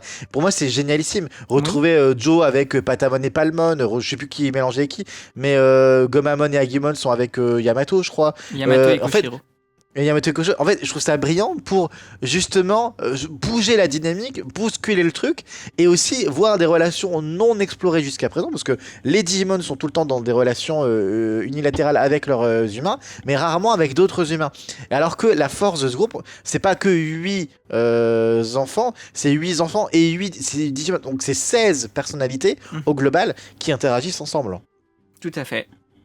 Et du coup, pour moi, ce film, c'est vraiment le point noir de Tri. En fait, quand je me souviens, parce que du coup, à l'époque, effectivement, quand le film 3 s'est terminé et qu'on était tous au fond du trou, ils arrivent quand même à la fin du 3 à retrouver leur Digimon au niveau bébé. On était comme des dingues. On disait, oh là là, qu'est-ce qui va se passer? On nous parle effectivement d'un redémarrage du monde numérique. Et en plus, dans le teaser du film 4, on nous montre Metal Seed Ramon et... alors, je sais plus si on avait Mugen Ramon, mais en tout cas, on nous montrait Metal Seed Ramon, c'est sûr. Et personnellement, alors comme en plus, c'est un autre point, c'est que on nous explique pas vraiment ce qu'est ce redémarrage, mais je pense que... Alors, je sais pas si c'est le cas pour beaucoup de gens, mais moi, je pensais que le film 4 serait juste les enfants qui revivent leur aventure dans le monde numérique, donc mais en accéléré quoi. En gros, comme cette fois-ci ils savaient ce qu'ils devaient faire, bah ils allaient arriver au bout. C'est pas mal comme idée, ça aurait été vachement cool. Genre un versus Devimon, Vendémon et tout, ça aurait été vachement drôle. Même pas forcément en s'y attardant, en faisant vraiment tout un truc hyper développé ou quoi, mais peut-être nous proposer autre chose, peut-être qu'à la moitié, je dis n'importe quoi, mais peut-être qu'à la moitié du film, Apocalypse est vaincu, et en fait, c'était un plan pour autre chose, j'en sais rien. Mais moi, quand on me présentait ça, on me présentait un retour des Dark Masters, j'attendais énormément de ce film, et j'ai été hyper déçu, et je reste intimement convaincu qu'il manque une partie à ce film, notamment parce que, par exemple, où sont Pinocchimon et Piémon ? Point d'interrogation. Et en plein milieu du film, moi, c'est le truc qui m'a le plus perturbé, alors que... bon, bref. On a une scène, Piomon Sora, avec Piomon qui lui dit « Ouais, arrête de me suivre, machin, je sais pas quoi ». Ça se termine avec Sora qui pleure, fondu au noir. On revient avec encore une scène Sora Piomon où il tombe complètement par hasard sur Meiko qui est au milieu du désert, dans le sable. Et là, tu te dis... C'est super chelou, on a l'impression qu'il y a quelque chose qui manque, je sais pas, pour moi ce film, ils ont pas pu faire ce qu'ils avaient prévu de base, c'est sûr. On n'exploite pas assez les choses, on n'exploite pas le tramway, on voit brièvement Mimi et Tantomon qui étaient qui se retrouvent devant le château de Tonosama Gekomon. On aurait tellement aimé revoir Mimi avec les Gekomon. Mais oui, en fait... Surtout que du coup, il y a un passage où Elekmon a oublié Takeru. En fait, moi, ce qui me manque dedans, c'est revoir un Ogremon méchant face à Mimi qui l'a oublié, ou les Gekomon qui l'ont oublié, et Andromon qui a oublié Koshiro. En fait, il y avait tellement de choses à faire avec les Digimon que l'on connaît et que l'on aime, et vraiment 20 minutes de plus aurait permis tellement d'avoir tout ça.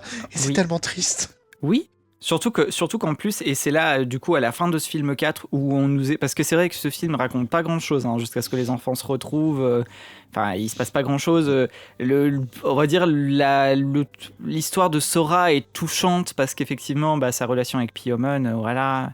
C'était effectivement, on va dire justement, c'était ça qui était un peu triste, qui était teasé dans le film 3, c'est que Piomon disait oui mais toi t'es la maman de tout le monde, mais qui s'occupe de toi? Et Piomon finalement avait un peu ce rôle, et là elle se retrouve... du coup, là, Sora, elle se retrouve vraiment seule. Elle se retrouve seule, et on l'a oublié, mais face à un Genai malaisant. Oh mon Dieu! Qui vient lui lécher la joue. Pardon, mais on en parle de Genai qui se met à lécher les enfants, les ados du coup. Non, mais un homme qui lèche une ado, je sais pas à quel moment c'était à faire. À quel moment c'était nécessaire, quoi. Après, elle lui dit non, mais t'es pas Genai, c'est pas possible. À un moment, on nous confirme que ce n'est pas le Genai que l'on connaît. Voilà. Donc, de toute façon, à partir du moment où tu peux changer d'apparence, c'est voilà. Mais en tout cas, ce Genai se déchaîne avec Mugen Ramon, même si le combat, moi, à la fin, été quand même assez. Moi, j'ai trouvé ça cool de revoir, même si ça va un petit peu trop vite parce qu'ils ont oublié leur lien, mais ils gardent quand même la possibilité de pouvoir évoluer au stade ultime Et les je uns pense les que autres. ça, c'était un autre point qui a été très compliqué aussi pour les gens à l'époque. Moi aussi, j'avais été totalement déçu, c'est de voir à quelle vitesse, justement, ils allaient au stade ultime. Mm. Sachant que pour moi, Seraphimon a été complètement sous-exploité et balancé là euh, dans un film qui n'était pas à lui de Oui, manière totalement abstraite. On nous rebalance toute l'évolution de Héracle et Kabuterimon qui était juste dans le film précédent. Donc ça sert. Enfin, ouais. Bah, vraiment, en même fait. Vaikemon. Ah non, ils ont pas évolué Vaikemon et Rosamund. Non, non, non. Et vraiment, je trouve que toute cette fin est sous-exploitée. Puis alors, toi qui disais que effectivement, moi c'est un truc que j'aime beaucoup dans Adventure et tout ça, c'est que c'est très réaliste. On nous présente quand même des choses qui sont très Mm. réalistes. Autant là, à la fin, c'est n'importe quoi. Sora se fait complètement écrabouiller par Mugen Ramon, mais totalement va très bien. À la fin, du coup, c'est Hohomon qui apparaît. Elle te fait une chute de je sais pas combien de Mais, non, kilomètres, mais je mais me Joe la souviens. rattrape sans problème. Enfin, Mais Marion qui double Sora, elle doublait chez moi, c'est moi qui l'ai enregistré.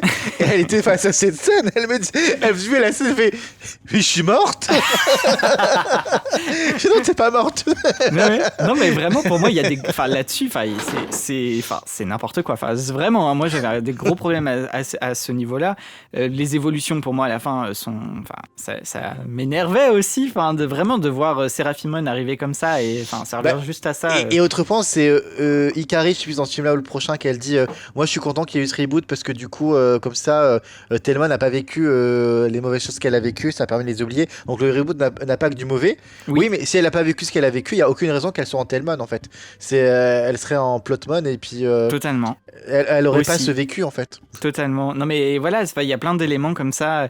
Et alors un autre moment et qui pour moi est la symbolique de tout ce qui, de toutes les occasions ratées, c'est que donc à ce moment-là dans ce film 4, on nous dévoile un peu plus ce qui se passe.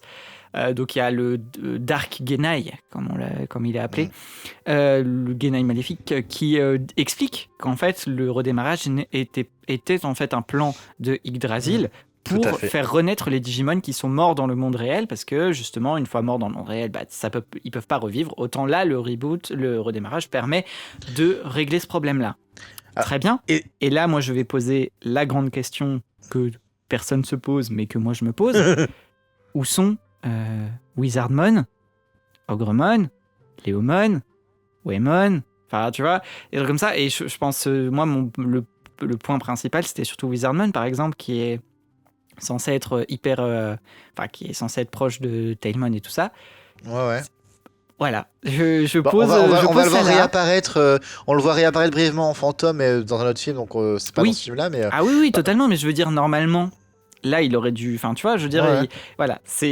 Pour moi, ça, c'est Et l'occasion Pumpmon et ratée de tri, Godzimon. quoi.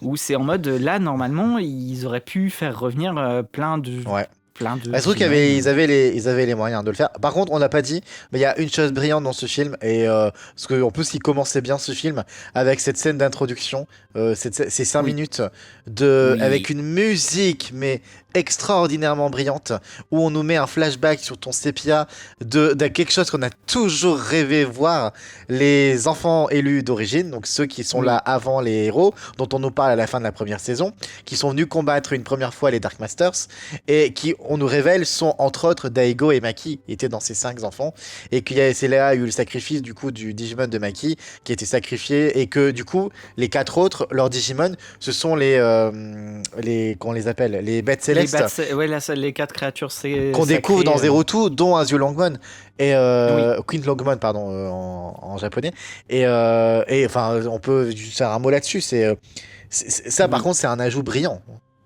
Ah oui, totalement, oui. On les voit se battre effectivement Ouais. contre les Dark Masters. Effectivement, on voit Homéostasis aussi qui semble prendre possession de Maki. De Donc on Maki, sent qui a qu'elle a les une mêmes connexion. prédispositions que Ikari, ouais. Voilà. Et effectivement, c'est son Digimon qui est sacrifié. Oui, moi, je trouve que ça, c'est le point positif de toute cette aventure. Effectivement, le personnage de Maki qui veut retrouver son Digimon. Parce que je crois que c'est dans celui-là aussi où on a Daigo qui cherche Maki qui a disparu aussi. Donc Oui. on suppose que Maki est retourné dans le monde numérique avec en emmenant Meiko, parce que Meiko s'est retrouvée Tout dans à le monde fait. numérique. Bah oui, oui. Et pareil, ça, tu vois, c'est un point où j'aurais bien aimé qu'on nous explique aussi, même si, enfin, pourquoi Meiko n'a pas dit ah bah j'ai été emmené par par Maki, tu vois. Genre à aucun moment on demande à Meiko comment elle s'est retrouvée là. Peut-être qu'elle l'a assommée, elle était inconsciente. Oui, peut-être, mais je veux dire, à aucun moment personne demande à Meiko comment elle est arrivée là. C'est un point aussi, moi, qui m'a toujours perturbé. Je veux dire, eux, ils ont dû faire tout un truc justement avec un D3 pour ouvrir un portail, un machin, mais elle se retrouve là et ça pose pas question. Bon, très bien. Et du coup, on passe au 5e film, Coexistence, sorti le 30 septembre 2017. Le début de on est vers la fin. Donc, les tensions entre le monde numérique et le monde réel atteignent leur apogée. Ikari joue un rôle central, alors que les enfants et lui font face à des pertes douloureuses. Donc, ce film a été salué pour son drame émotionnel et sa montée en tension, bien que certains aient reproché une progression encore trop lente de l'intrigue. Oui. Et parce que là, on alterne entre monde numérique et monde réel, où on y revient. Oui. J'essaie de me ressouvenir des choses. Et avec une fin, en effet, en apogée, où du coup, on revient dans le monde numérique et où Taichi va, en apparence, mourir et déclencher les événements qui vont amener au 6e film. Mais pour ce film-là, moi, il y a des choses que j'ai bien aimées. Ce côté, le côté dans on retourne dans le monde réel. Dans le monde réel, il y a une vraie, le gouvernement et les médias s'enflamment envers les Digimon avec tout ce qui se passe. Et du coup, quand les enfants reviennent, ils ont des Digimon, ils sont vus comme c'est pas bien. Et on les poursuit, ils sont arrêtés parce que du coup, ils font fuir leurs Digimon dans l'espace numérique que Koshiro a créé. Ils sont arrêtés. C'est Daigo qui vient les extraire de là. Ils ne peuvent pas revenir chez eux parce que du coup, leurs domiciles sont surveillés et du coup ils vont se cacher au lycée. En fait, globalement, je trouve que toutes ces idées sont bonnes et encore une fois, j'aurais aimé en voir plus en fait. J'aurais aimé voir réellement comment les familles vivent ce déferlement. J'aurais aimé que du coup on aille encore plus loin dans ce côté on les arrête et compagnie. Enfin, globalement il y a plein de bonnes idées et parce que et justement ça rappelle un peu ce qui a pu être fait dans les autres saisons. C'est que oui, quand les Digimon vont à tout va dans le monde réel et que du coup ça a des répercussions, ça a des répercussions complexes en fait. Et voilà, je me perds un peu, mais voilà ce que je voulais dire. Non mais je suis d'accord avec toi. Pour moi, là, effectivement, c'était un film qui était... Enfin, il y a plein d'éléments qui sont effectivement hyper intéressants là-dedans. Je suis encore un peu énervé sur certains points. Moi, je suis le mec qui apporte quand même, tu sais, les points négatifs. Voilà. Vas-y. Dans ce film 5, il y a 2-3 points qui m'ont énervé, notamment, par exemple, Alors, on nous présente un monde numérique quand même qui a changé, qui a l'air de vouloir que, effectivement, les enfants disparaissent. Les éjecter, parce qu'ils sont vus comme des virus, quoi. Voilà, exactement. Ce qui est tout à fait intéressant, mais on nous tease des trucs qui, au final, sont inexploités, comme par exemple, à un moment, ils se retrouvent dans la forêt dans laquelle ils sont arrivés. Il y a vraiment tout un plan où ils font « Ah, c'est la forêt où on est arrivé !» Et littéralement, 3 secondes après, il y a un trou qui s'ouvre sous eux, et en fait, ils sont retransportés dans le monde réel, et t'es en mode « Ok, très bien. » C'était juste pour nous, voilà, on nous a montré les images, quoi. Voilà, c'est le problème, c'est un peu... Mais c'est parce que c'est Yggdrasil qui les... En fait, j'ai un doute. C'est Yggdrasil qui essaie de se débarrasser d'eux et de les faire quitter le monde réel, le monde numérique. Eh ben, on sait pas trop. On sait pas trop, ouais. Parce que justement, je crois que c'est toute la partie... Il y a toute une partie où justement Daigo les ramène dans l'école et puis tu sais il y a toute une partie de réflexion, savoir qui a fait quoi, et je crois qu'à ce moment-là justement Koshiro dit on croyait que c'était Yggdrasil mais si ça se trouve c'était homéostasis, tu vois. Donc c'est un peu compliqué, on a du mal, c'est un peu à partir de ce film-là où c'est un peu compliqué de suivre. Et je me souviens d'ailleurs dans l'adaptation, c'est un des films où j'ai rajouté le plus de phrases hors champ qui n'étaient pas en VO mais qui m'ont permis, moi, d'expliquer un peu plus les tenants et les aboutissants. J'ai bien expliqué que, effectivement, le Dark Genai et Alphamon travaillent pour Yggdrasil, alors que, parce qu'on n'a pas parlé de lui aussi, mais il y a le fameux Akmon, qui est le messager d'Homéostasis, qui travaille du coup pour Homéostasis. Voilà, donc il y a ces deux camps en fait. Et qui remplace Genai, parce qu'il dit Genai est mis hors circuit, donc je viens prêcher sa parole, quoi. Exactement. Et donc c'est un peu le... je voulais juste te dire, parce que justement, c'est à l'époque, quand c'est sorti, en plus, nous, on a eu droit aussi titre à l'époque des fans, on n'avait pas le choix, donc adapté de l'anglais. Donc là, à ce moment-là, personne ne comprenait plus rien. J'en parle dans le documentaire des 20 ans, où les gens les fans qui témoignent disent, mais on ne comprenait rien à l'époque. Et c'est vrai que les films 5 et 6, moi, heureusement qu'il y a eu ton adaptation VF, et qu'en plus je les doublais et que je les ai revus comme ça en VF, pour vraiment comprendre réellement toute l'histoire et toute l'intrigue. Parce que sinon, c'était très très très compliqué. Et là, désolé, mais les enfants à l'époque, de toute façon, on savait que c'était des films qui étaient destinés à la nostalgie, aux adultes et aux gens devenus adultes, parce que un enfant, il est perdu. Hein. Non. Mais même nous, même moi encore, je te dis, même après avoir bossé sur l'adaptation, il y a des points où je suis encore un petit peu perdu, où je suis pas sûr d'avoir tout bien compris, quoi.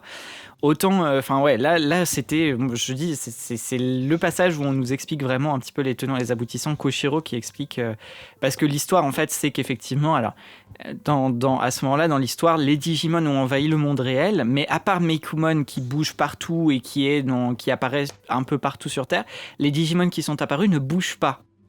C'est-à-dire qu'il se passe rien. Justement, ce que tu as dit, c'est qu'il y a les militaires et tout qui sont mobilisés et tout ça, mais ils disent que en fait, les Digimon qui sont apparus ne bougent pas. Il y a que Meicoomon qui crée des dégâts, effectivement, donc c'est pour ça que notamment les militaires sont là. Et c'est à ce moment-là que Koshiro se rend compte que Meicoomon serait la clé pour faire bouger les Digimon.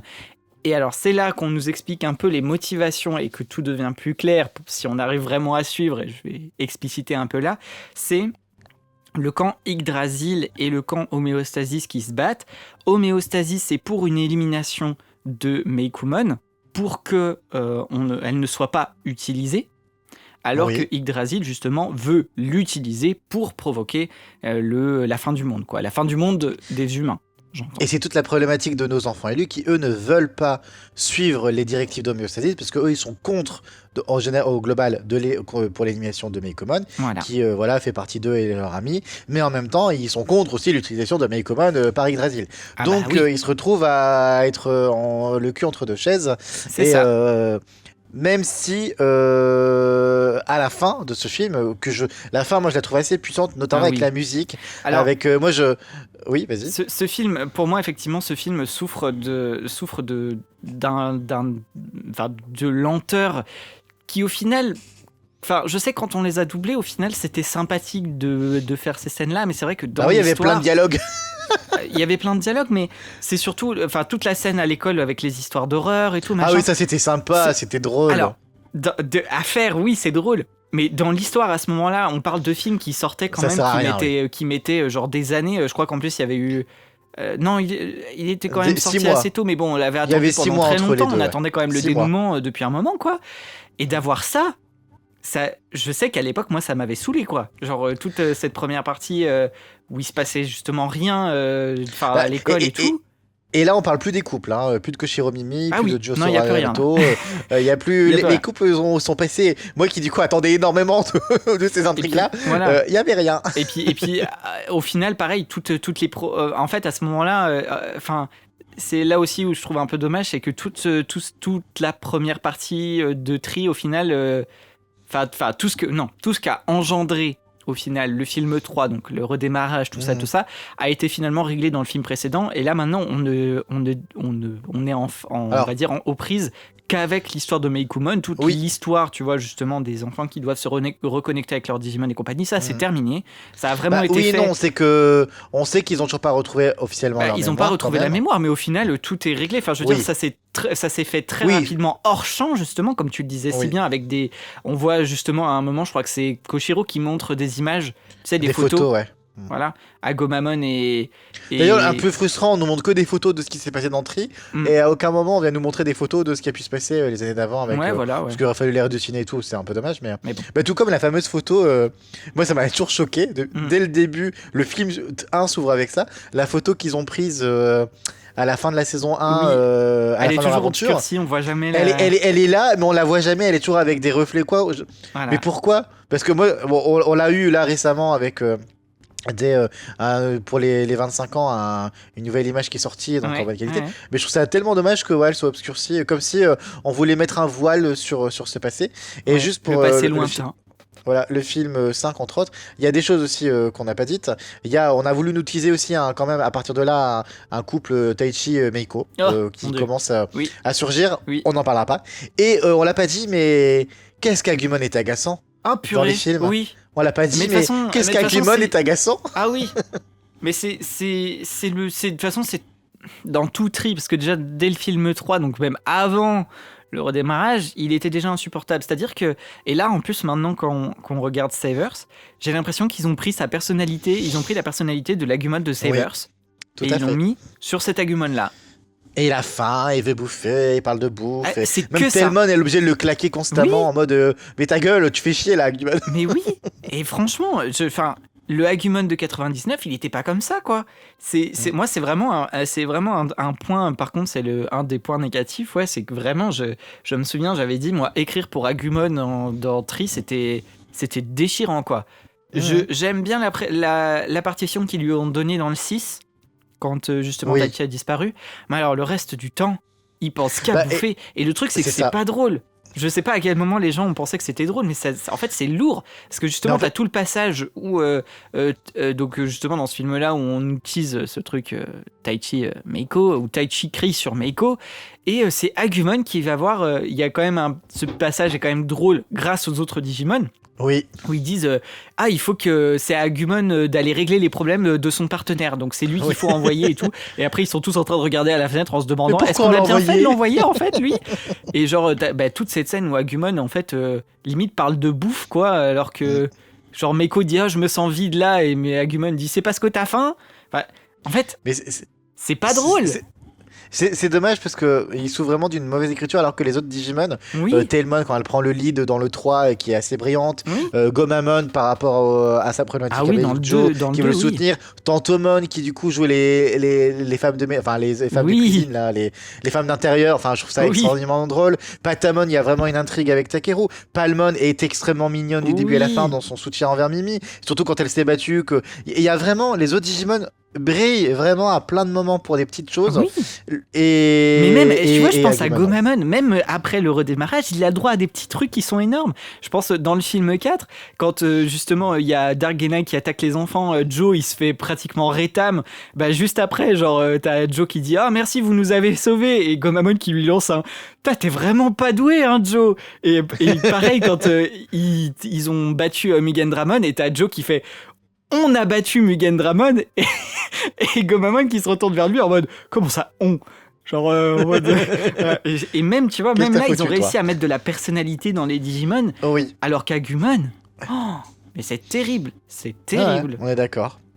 Et donc la fin de ce film, hein, donc du coup, se termine avec la disparition de Taichi et de Daigo qui semble Oui. mourir, tomber Il y a dans une crevasse. un autre point important avant quand même dans ce Ah film ouais 5, et pareil encore une fois 02, pourquoi on ne sait pas, mais c'est lancé comme ça. Maki se retrouve dans l'océan des ténèbres, où Ah elle oui. cherche, en fait elle se retrouve, c'est là qu'on a dans le 5 où Mais elle elle meurt retrouve là, du coup, hein. enfin le Digimon, parce qu'elle s'était associée avec Yggdrasil pour avoir un redémarrage, pour retrouver son Digimon qui a été sacrifié, Bakumon, sauf que elle le retrouve, Bakumon Et il ne a la oublié. reconnaît pas, et je pense que là elle sombre effectivement dans une sorte de folie, elle se retrouve dans l'océan des ténèbres, et c'est là qu'elle meurt, du coup elle se fait vraiment engloutir dans cet océan. Mais toujours c'est pareil, terrible. en fait on nous balance un peu des petits trucs comme ça où autant justement, tu vois, c'est ça que moi où je trouve ça dommage un peu d'entrée, c'est que autant je disais dans le premier film, je trouvais que le fan service était le bienvenu, parce que ça faisait vraiment genre ça fait 15 ans, on est de retour, genre le fait d'avoir utilisé Kuwagamon par exemple, c'était, pour moi je trouvais que c'était bien. Autant là justement à la fin, je trouve que dans le 5 ça nous lançait un peu des trucs, mais sans, tu vois, sans nous raccrocher à rien, Bah et oui. tu vois, et je trouvais que c'était un peu justement des occasions un Mais- peu ratées. Mais encore une fois, moi, faut quand même dire, Digimon Adventure de manière générale, ça ose quand même. Je veux dire, dans Zero Two, c'est Oikawa qui meurt. Là, c'est Maki. Dans le prochain, c'est Daigo. Je veux dire, cette licence n'a pas peur de tuer ses personnages quand même. Ah oui, alors trouve, ça c'était bien quand même, ça c'était bien. Voilà, je Et trouve ça. et il n'empêche qu'effectivement, je suis entièrement d'accord avec toi, toute la fin du film, la bataille face à Mekumon, où justement les gens, en plus je crois que c'est Koshiro qui fait la réflexion en disant oui, mais si on se bat contre elle, les Digimon pourraient de nouveau être infectés et repartir comme ce qui s'est passé dans le 3 et tout, et sauf que les Digimon sont en mode oui, mais on peut pas laisser ça comme ça, il faut qu'on y aille et tout. Je pense à moi, c'est Et pareil, Ikari le qui dit doublage. aussi à. Non, vas-y. Non, le vas-y. doublage, enfin moi je sais que je suis pas impartial, mais la version française qu'on a faite, moi quand j'ai Taichi et Yamato qui sont en train de gueuler face à Homéostasis en lui disant on s'en fout de ce qui est bien, de ce qui est mal, nous ce qu'on veut c'est protéger nos amis, est-ce que c'est si mal que ça?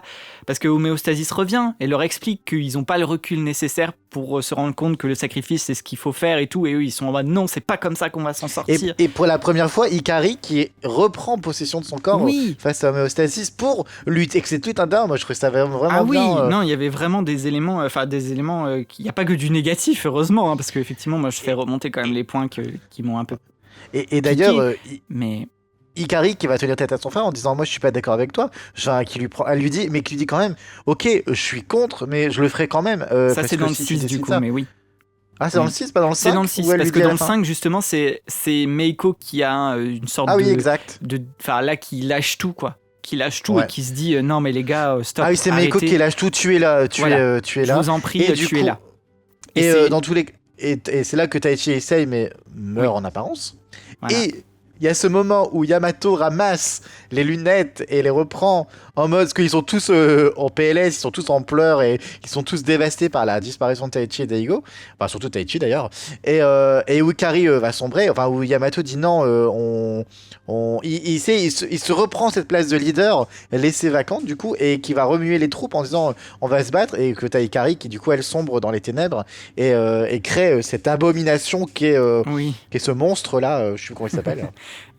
Ordinaremon, qui est une fusion entre Ophanimon Fall Down Mode et forme déchue du coup en français. Et on nous laisse avec ce cliffhanger pendant encore plusieurs mois, parce que plusieurs mois même plus que d'habitude, parce que là 30 septembre 2017, le prochain 5 mai 2018, notre futur, le dernier chapitre voit la bataille finale entre les enfants élus et la menace qui plane sur les deux mondes.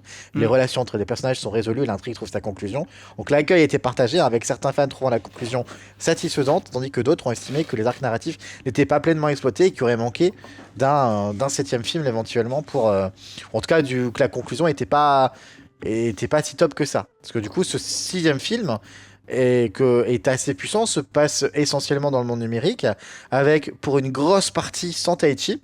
C'est à noter, parce que autant on a eu le reboot de 2020 où là on savait pas faire sans Taichi, non, mais comme quoi. Hein, autant là ils avaient pas peur. Hein. Pas peur et désolé, mais moi je trouve ça et je trouve que au contraire, on enlève Taichi. Ikari est aussi off un peu parce que du coup elle est dans le pas dans le coma mais elle est en sommeil et compagnie. Takeru reste avec elle et pendant une grosse partie on se concentre sur les 5 autres personnages et avec un Yamato leader et moi j'ai vraiment kiffé ça quoi. Ah oui. Parce que du coup, c'est voilà, on doit se battre sans Taichi, on doit faire sans Taichi, et on va essayer de faire. Le monde réel est en panique totale, hein, du coup ils évacuent tous les immeubles. On voit justement les parents, on retrouve les parents de Taichi avec la mère de Meiko qui du coup sont mis à l'abri ou sous terre, non dans un abri. Alors après je sais pas, c'est pas précisé parce que moi j'ai l'impression que c'est Big Sight. Ce serait un peu la référence justement à ce qui s'est passé avec. Mais voilà, c'est et avec cette, alors on le voit que par rapport aux parents de Taichi, mais avec cette sérénité qu'ont les parents en disant, on sait que nos enfants sont sur le dos et je trouve ça mais tellement, enfin moi je suis bête, mais ils ont vécu tellement de choses depuis la première saison à là, et c'est c'est des gamins, mais ils ont déjà sauvé le monde tellement de fois qu'il faut leur faire confiance et qu'ils vont y arriver quoi. Et d'ailleurs dans le précédent, la Yuko, la maman Taichi, j'allais le dire. Voilà, vas-y, je te laisse le dire du coup. C'est justement ça que je trouve que justement Tri n'est pas tout acheté. C'est qu'il y a quand même des scènes qui, je trouve, c'est là où tu te dis, ils arrivent à faire des scènes puissantes avec très peu de mots et très peu de choses. Juste Yuko qui est en train de regarder la télé, qui se lève et qui dit bon, je vais leur préparer un repas parce que quand ils vont rentrer, ils vont avoir faim. Et juste ça, et je me dis ça c'est génial.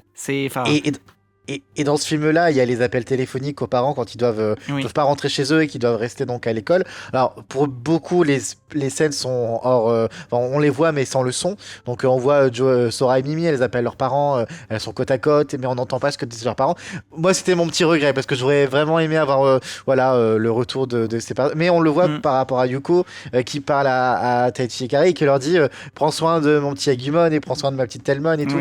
Et c'est il y a y a un vrai truc, je trouve, parce que du coup, faut pas oublier que ce sont des enfants, là, des adolescents, même si Joe a 18 ans et les autres 17 ans, c'est des adolescents, et du coup, il y a un vrai soutien des parents, et je veux dire, et c'est encore une fois, enfin, moi, eux savent, enfin, ce qu'ils vivent depuis qu'ils sont gamins. Leurs parents le savent et ils Oui. sont soutenus quand même. Et je veux dire, on n'est pas dans ce genre de série où on occulte le fait qu'ils aient des parents. Oui, Non, c'est oui, c'est vrai que dans beaucoup de séries, souvent les enfants, t'as l'impression qu'ils peuvent faire tout ce qu'ils veulent et qu'ils sont jamais inquiétés, ils rentrent jamais chez eux, mais il y a pas de souci, quoi. Non, là, oui, les parents sont intégrés à l'histoire et ils sont ont intégrés compris. et voilà, et c'est compliqué, mais ils ont avec le temps accepté. Ouais. Et voilà, et donc ce sixième film, donc voilà, met la panique dans le monde réel. On a Ordinemon qui du coup est un monstre terrible, donc on a voilà on a Koshiro qui va absolument essayer lui de trouver une solution pour notamment lui son goal c'est de faire revenir la mémoire aux enfants élus, hein. Aux enfants élus, qu'est-ce que je veux dire, aux Digimon. Koshiro? Ouais. Alors de base non, c'est pas ça. C'est pas exactement ça. C'est en faisant des recherches qu'il tombe sur effectivement la Oui. clé de tout ça. La Lui, clé, ce qu'il ouais. veut, parce que alors du coup, dans le. C'est compliqué, accrochez-vous. Oui, accrochez-vous. Parce que du coup, si je dis pas de bêtises, donc ce que j'avais dit, c'est qu'il y a deux camps qui se battent. Il y a Homéostasis qui veut l'élimination de Meicoomon et Yggdrasil qui veut faire en sorte que Meicoomon perde la raison pour déclencher tout ça. Et il se trouve que au final, les enfants, en interférant avec Homéostasis, en ne voulant pas justement que Meicoomon soit tué, ont finalement permis à Yggdrasil d'accomplir son plan parce qu'ils l'ont rendu complètement folle. Et tout à fait. Voilà. Ils ont même déclenché, enfin, du coup, la perte de Taichi a déclenché ce truc chez Ikari qui a créé cette fusion, voilà. Et du coup, il me semble que c'est le Dark Genai dans le monde réel qui. D'ailleurs, on a l'explication de pourquoi il est en Kaiser. C'est juste parce que dans le monde réel, il est obligé d'avoir une apparence qui lui permette d'accéder au monde réel. Pourquoi c'est le Kaiser? Voilà. Oui, il aurait pu prendre des skates, Miyako, c'est Yori, magique. mais bon. Oui.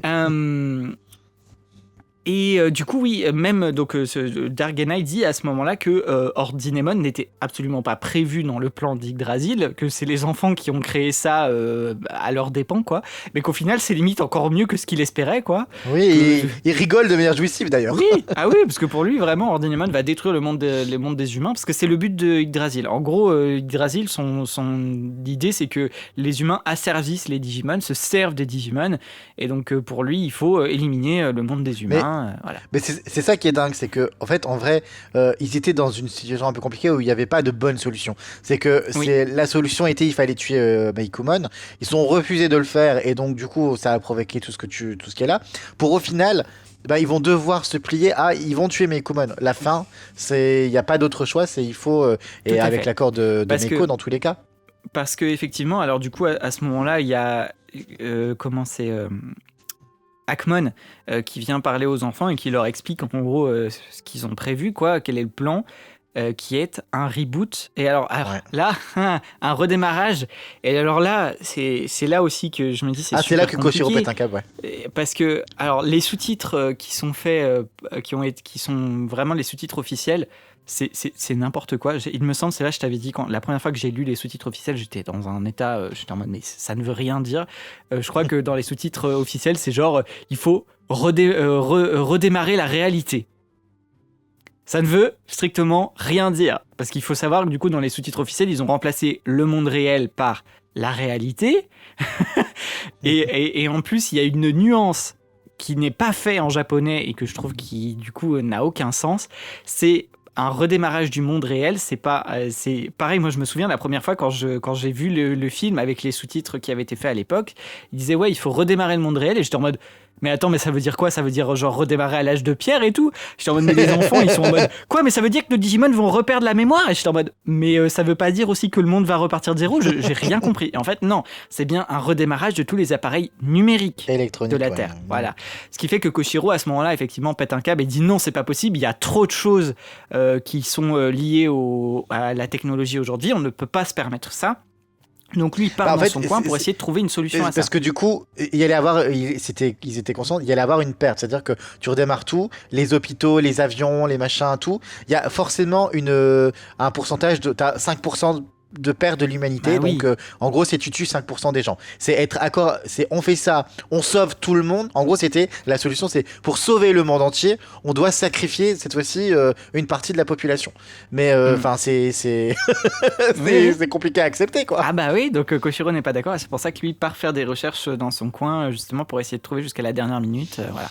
Sachant que du coup à partir de là, c'est Hackmon du coup leur explique que de toute façon le plan sera lancé quoi. Si on peut pas arrêter Ordinamon, c'est comme ça quoi. Mais C'est qu'une question de temps et ils essayent quand même de faire aller Meiko pour essayer de faire entendre raison à Mais, Ordinamon. et t'as aussi le gouvernement qui, malgré tout, essaye de tuer ce monstre qui est Ordinamon. Et t'as Mimi, Sora et les autres qui disent mais non, mais arrêtez, enfin ne la tuez pas. Oui. Et ce qu'en fait, c'est dans Ordinamon, il n'y a même pas que Meicoomon. C'est que le problème maintenant, c'est qu'au-delà de ça, il y a Tailmon en fait. Oui. C'est que là, voilà, il y a aussi Tailmon qui, du coup, elle l'a rien demandé à la base. Eh oui, Tailmon qui est à l'intérieur d'Ordinamon. Et Ikari qui a justement sa petite vision où Wizardmon apparaît, mais pareil, de manière très subtile et puis silencieuse aussi. Voilà, où elle retrouve Tailmon et en gros, où lui explique que Meicoomon, au milieu de tout ça, elle est juste terrifiée et que il faut juste mettre fin à tout ça et que la solution est en Meicoomon. Voilà. Et voilà, et c'est de là que du coup, il y a l'histoire du mot de passe que Meiko a et qui est. C'est ça, en fait, Koshiro, et c'est là où c'est un peu compliqué. Et si j'ai vraiment bien compris, en fait, c'est Koshiro se rend compte que dans le film 3, il avait créé une zone de sauvegarde dans laquelle les Digimon devaient rentrer pour pouvoir être sauvés du redémarrage. Chose qui, au final, ne s'est pas faite, sauf qu'en reprenant cette sauvegarde, il s'est rendu compte que pendant le combat, il y a des données de Meicoomon qui s'y sont retrouvées. Et c'est là qu'il découvre qu'à l'intérieur de Meicoomon, en fait, se trouvent toutes les données du monde numérique et tout ça, et tous les souvenirs de tout le monde. Pas que d'ailleurs des Digimon à eux. Oui, vraiment, mais aussi les autres Digimon qui sont dans le monde numérique. C'est comme une sauvegarde de tout le monde numérique d'avant, et c'est pour ça que les données sont considérables, quoi. Et sont effectivement derrière un mot de passe que Meiko doit donner. Il se trouve que c'est le Dan, le merci qu'elle a donné. Enfin, qu'elle lui avait appris, le premier mot qu'elle lui a appris, merci. Et du coup, il y a quand même cette scène où ils retrouvent tous la mémoire, qui est assez belle. Alors même si du coup, mon petit regret, c'est j'aurais aimé voir des images de 01, 02 évidemment. Voilà. Là, on se concentre sur des images de 02. Petite mention spéciale pour un point qui restera aussi un autre point d'interrogation, c'est que dans les souvenirs de Agumon, il y a le Botamon et le Koromon du premier film, du film préquel, alors que dans la série, on nous précise bien que ce n'est pas le même Agumon. Donc gros point d'interrogation aussi là-dessus, sachant que normalement, si on en croit Homéostasis, le Agumon de Taichi n'était pas encore créé à l'époque, vu que c'est après avoir scanné les données. Voilà. Donc bon. Voilà. Et en parallèle, du coup, dans le monde numérique, on retrouve Taichi au bout d'un certain temps, qui n'est pas mort, hein, surprise, et Daigo, et qui sont en fait enfermés dans le truc, la base de résistance. Dans une espèce de bunker dans le numérique, où, aux surprises, on trouve des sortes de cuves dans lesquelles sont en mode hibernation Desuke, Miyako, Iori, Ken et le vrai Genai. Ils sont là, c'est des ombres, et j'avoue que le Genai, j'étais complètement passé à côté aussi. Hein. Ah oui, c'est moi, à un moment, je t'ai dit, mais il y a les Genai, tu dis, mais non, où? Mais là et tout, regarde. Parce et que donc, pareil, il est là, le vrai Genai. C'était assez compliqué, c'est un point que, et notamment la version américaine n'a pas eu juste, c'est que quand Hackmon va voir d'ailleurs le papa de Meiko, il y a tellement de choses dans cette histoire qu'on n'a pas expliqué, mais le papa de Meiko aussi est un gars haut placé qui étudie les Digimon, et notamment Meicoomon. Bref, Hackmon était allé voir Daigo et le papa de Meiko pour leur expliquer qu'effectivement Meicoomon était la balance, donc voilà. Et mince, je me suis perdu à un moment. Oui, si, à un moment leur explique effectivement ce qu'est le Dark Genai. Et en fait, dans l'explication, dans la version américaine, et puis il me semble dans les sous-titres de l'époque ou quoi, en fait, on nous explique que Genai est tombé aux mains du mal. Donc on était sous l'impression en fait que ce Dark Genai qu'on voit, c'était juste Genai corrompu. Mais apparemment, pas du tout, en fait. Et c'est ça le point, c'est que Yggdrasil a mis la main, effectivement, sur Genai, mais l'a mis hors d'état de nuire, et a mis une entité qui... on ne sait pas ce que c'est d'ailleurs, parce qu'on ne sait pas ce que c'est au final, ce Genai qui peut prendre... Enfin, cette entité qui peut prendre la forme de Genai, du Kaiser et tout ça, on ne sait pas qui c'est. Mais en tout cas, c'est une entité qui a pris la forme de Genai pour pouvoir justement prendre sa place et agir sans être repéré par les autres. C'est notamment le Dark Genai qui a parlé avec Maki, qui lui a transmis les informations et tout ça. On sait que c'est lui qui a communiqué avec elle par mail et tout ça, mais donc du coup ce n'est pas le vrai Genai du tout. C'est une autre entité qui a juste pris cette forme-là pour agir sans être remarqué, enfin sans que ça paraisse bizarre, quoi. Voilà. Eh ben, c'est tout à fait ça. Et du coup, on a donc Taichi donc, qui a retrouvé, donc, qui va réexpédier dans le monde réel les cabines de ses amis, on va dire. Et enfin, c'est pas lui, en fait, c'est Daigo qui va le faire en se sacrifiant dans un ultime effort. Et il va se sacrifier cette scène aussi. Ouais, et mourir à son tour. Et du coup, petite frustration, un jour, j'aurais tellement aimé voir en fait ce qu'étaient devenus les 3 autres enfants élus qui étaient avec eux. C'est vrai. Et leur réaction si on leur dit Daigo et Maki sont morts. C'est vrai. Et voilà, petite parenthèse. Mais c'est ce que je disais, je sais plus, dans un des podcasts peut-être, ou je sais plus. Ah, si s'il fallait faire une série, oui. Voilà, où je disais, il pourrait faire des OAV Digimon, sur plein d'histoires du lore pour relier plein de trucs. Et... Tout à fait. Franchement, moi, je suis comme toi, j'adorerais avoir un petit point sur les autres enfants élus, quoi. Ah, mais moi je trouve que des OAV sur les enfants élus de manière générale dans Adventure, mais juste on pourrait avoir des petites histoires sur ceux des États-Unis, ceux de Russie, ceux de la France. Ça y est, je me souviens. On en avait parlé sur les OAV qui avaient été faits avec Kizuna en disant qu'il y avait des trucs, genre récemment Pumpmon et Gotsumon qui était un OAV qu'on voulait pas voir alors qu'il y avait plein d'autres trucs à faire. Voilà.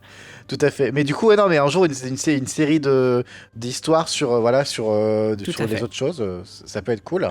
Et donc, Taichi revient dans le monde réel en mode The Hero pour revenir rejoindre ses compatriotes. Et on nous explique que les enfants de 02 aussi sont là et ont été envoyés à l'hôpital. Et ils sont hors de danger. Voilà, petite mention pour leurs parents qui ont dû être très inquiets de les voir disparaître pendant certaines semaines. Et donc, du coup, combat final. Et puis, sacrifice. Meiko fait ses adieux à Meikumon. Et puis voilà. Et puis, on va tuer Meikumon après avoir sauvé Telmon au passage, quand même. Parce qu'effectivement, en fait, c'est ça le truc, c'est qu'à un moment, ils semblent réussir à vaincre en fait Ordinemon. Sauf que du coup Tailmon arrive en libérant Tailmon de dedans, mais en fait elle reste Ordinemon. Voilà, alors non seulement elle reste Ordinemon, mais en plus du coup tout l'espace, parce que avec le mot de passe en fait, quand Koshiro arrive à craquer le mot de passe, tous les souvenirs en fait toutes les données contenues dans Ordinemon s'en vont. Donc tous les Digimon retrouvent leur mémoire et on voit effectivement même tous les anciens, enfin tu sais, tout plein d'anciens Digimon, je sais qu'on voit Tyumon aussi et tout, qui ont l'air de repartir dans le monde numérique.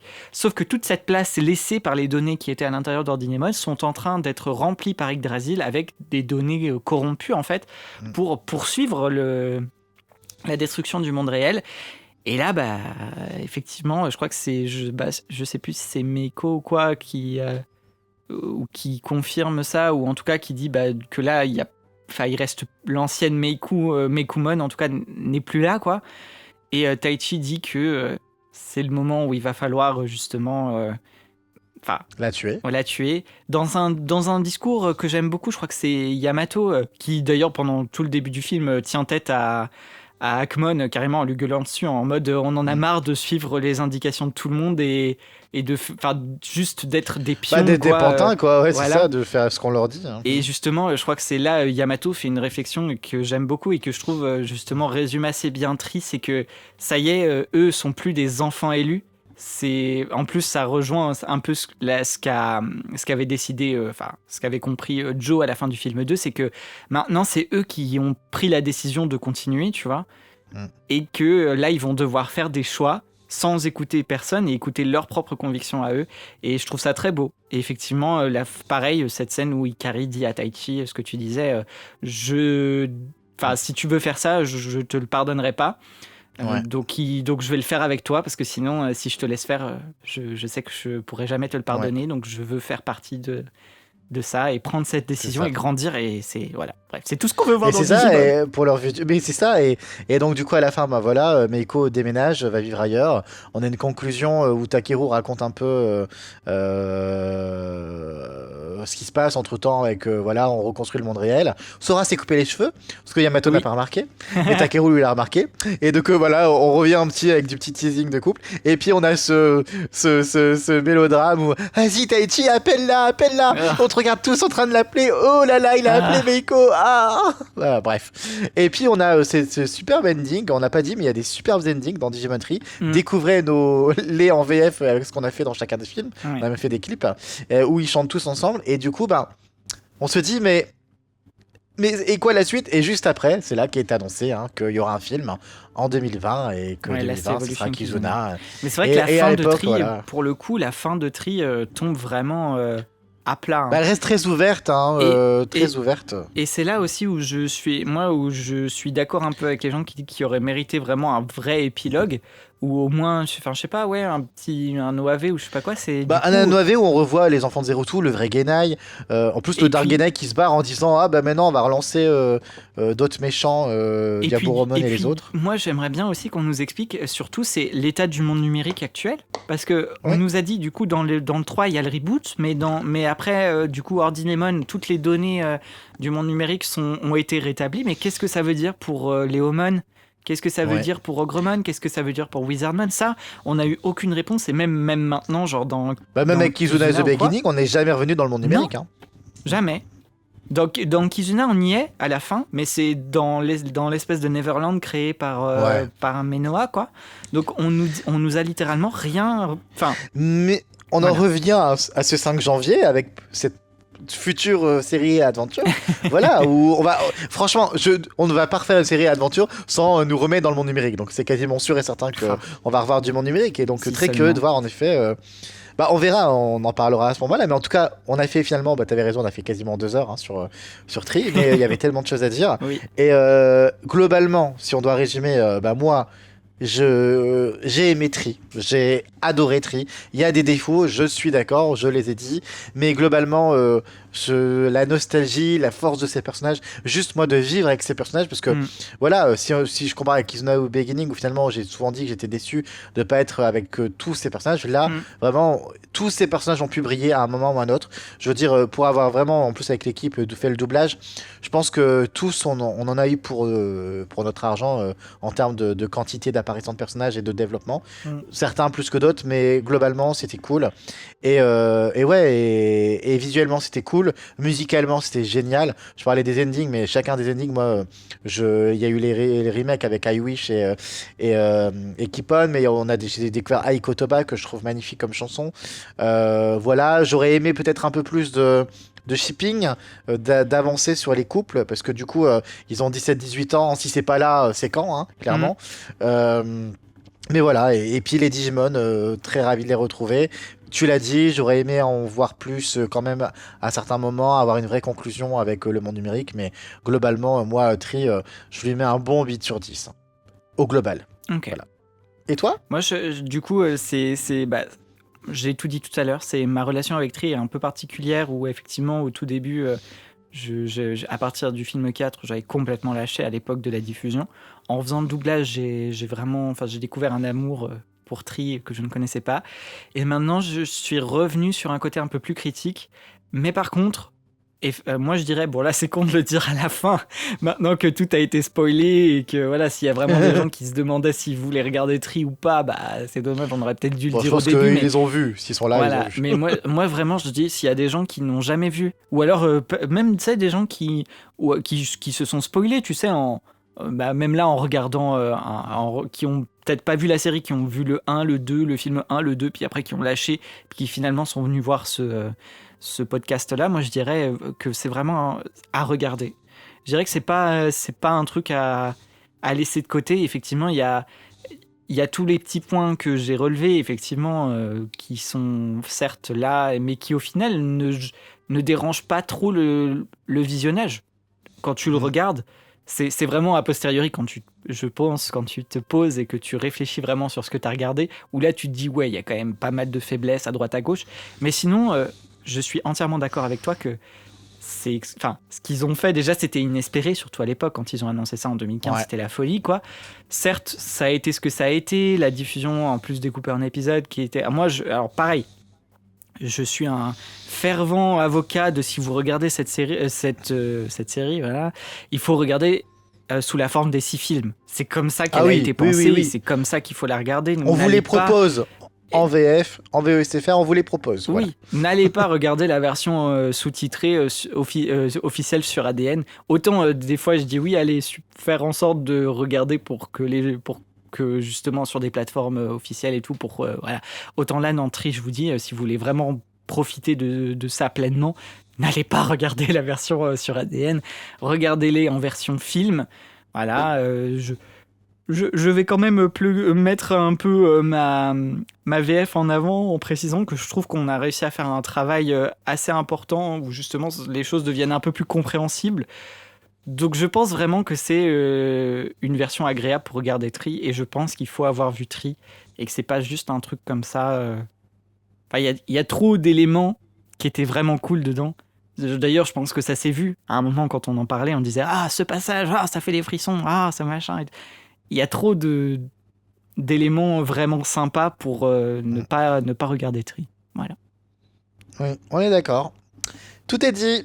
Eh ben, dites-nous dans les commentaires ce que vous avez pensé, vous, de ces films, de ces personnages, de cette aventure qui a duré 3 ans au Japon et à l'international, et puis nous, a duré 1 année. En tout cas, tout est disponible sur notre site. Oui. Et 2 heures de podcast. Et 2 heures de podcast, et une pièce de théâtre, et des dramas. Voilà, en tout cas, nous, on était ravis de pouvoir débattre. Vraiment, ça m'a donné envie de regarder Tree.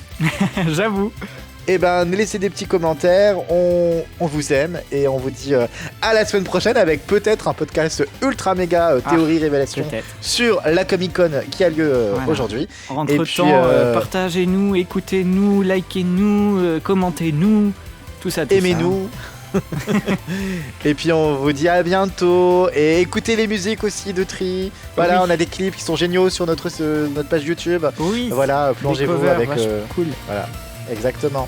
À bientôt. À la semaine prochaine.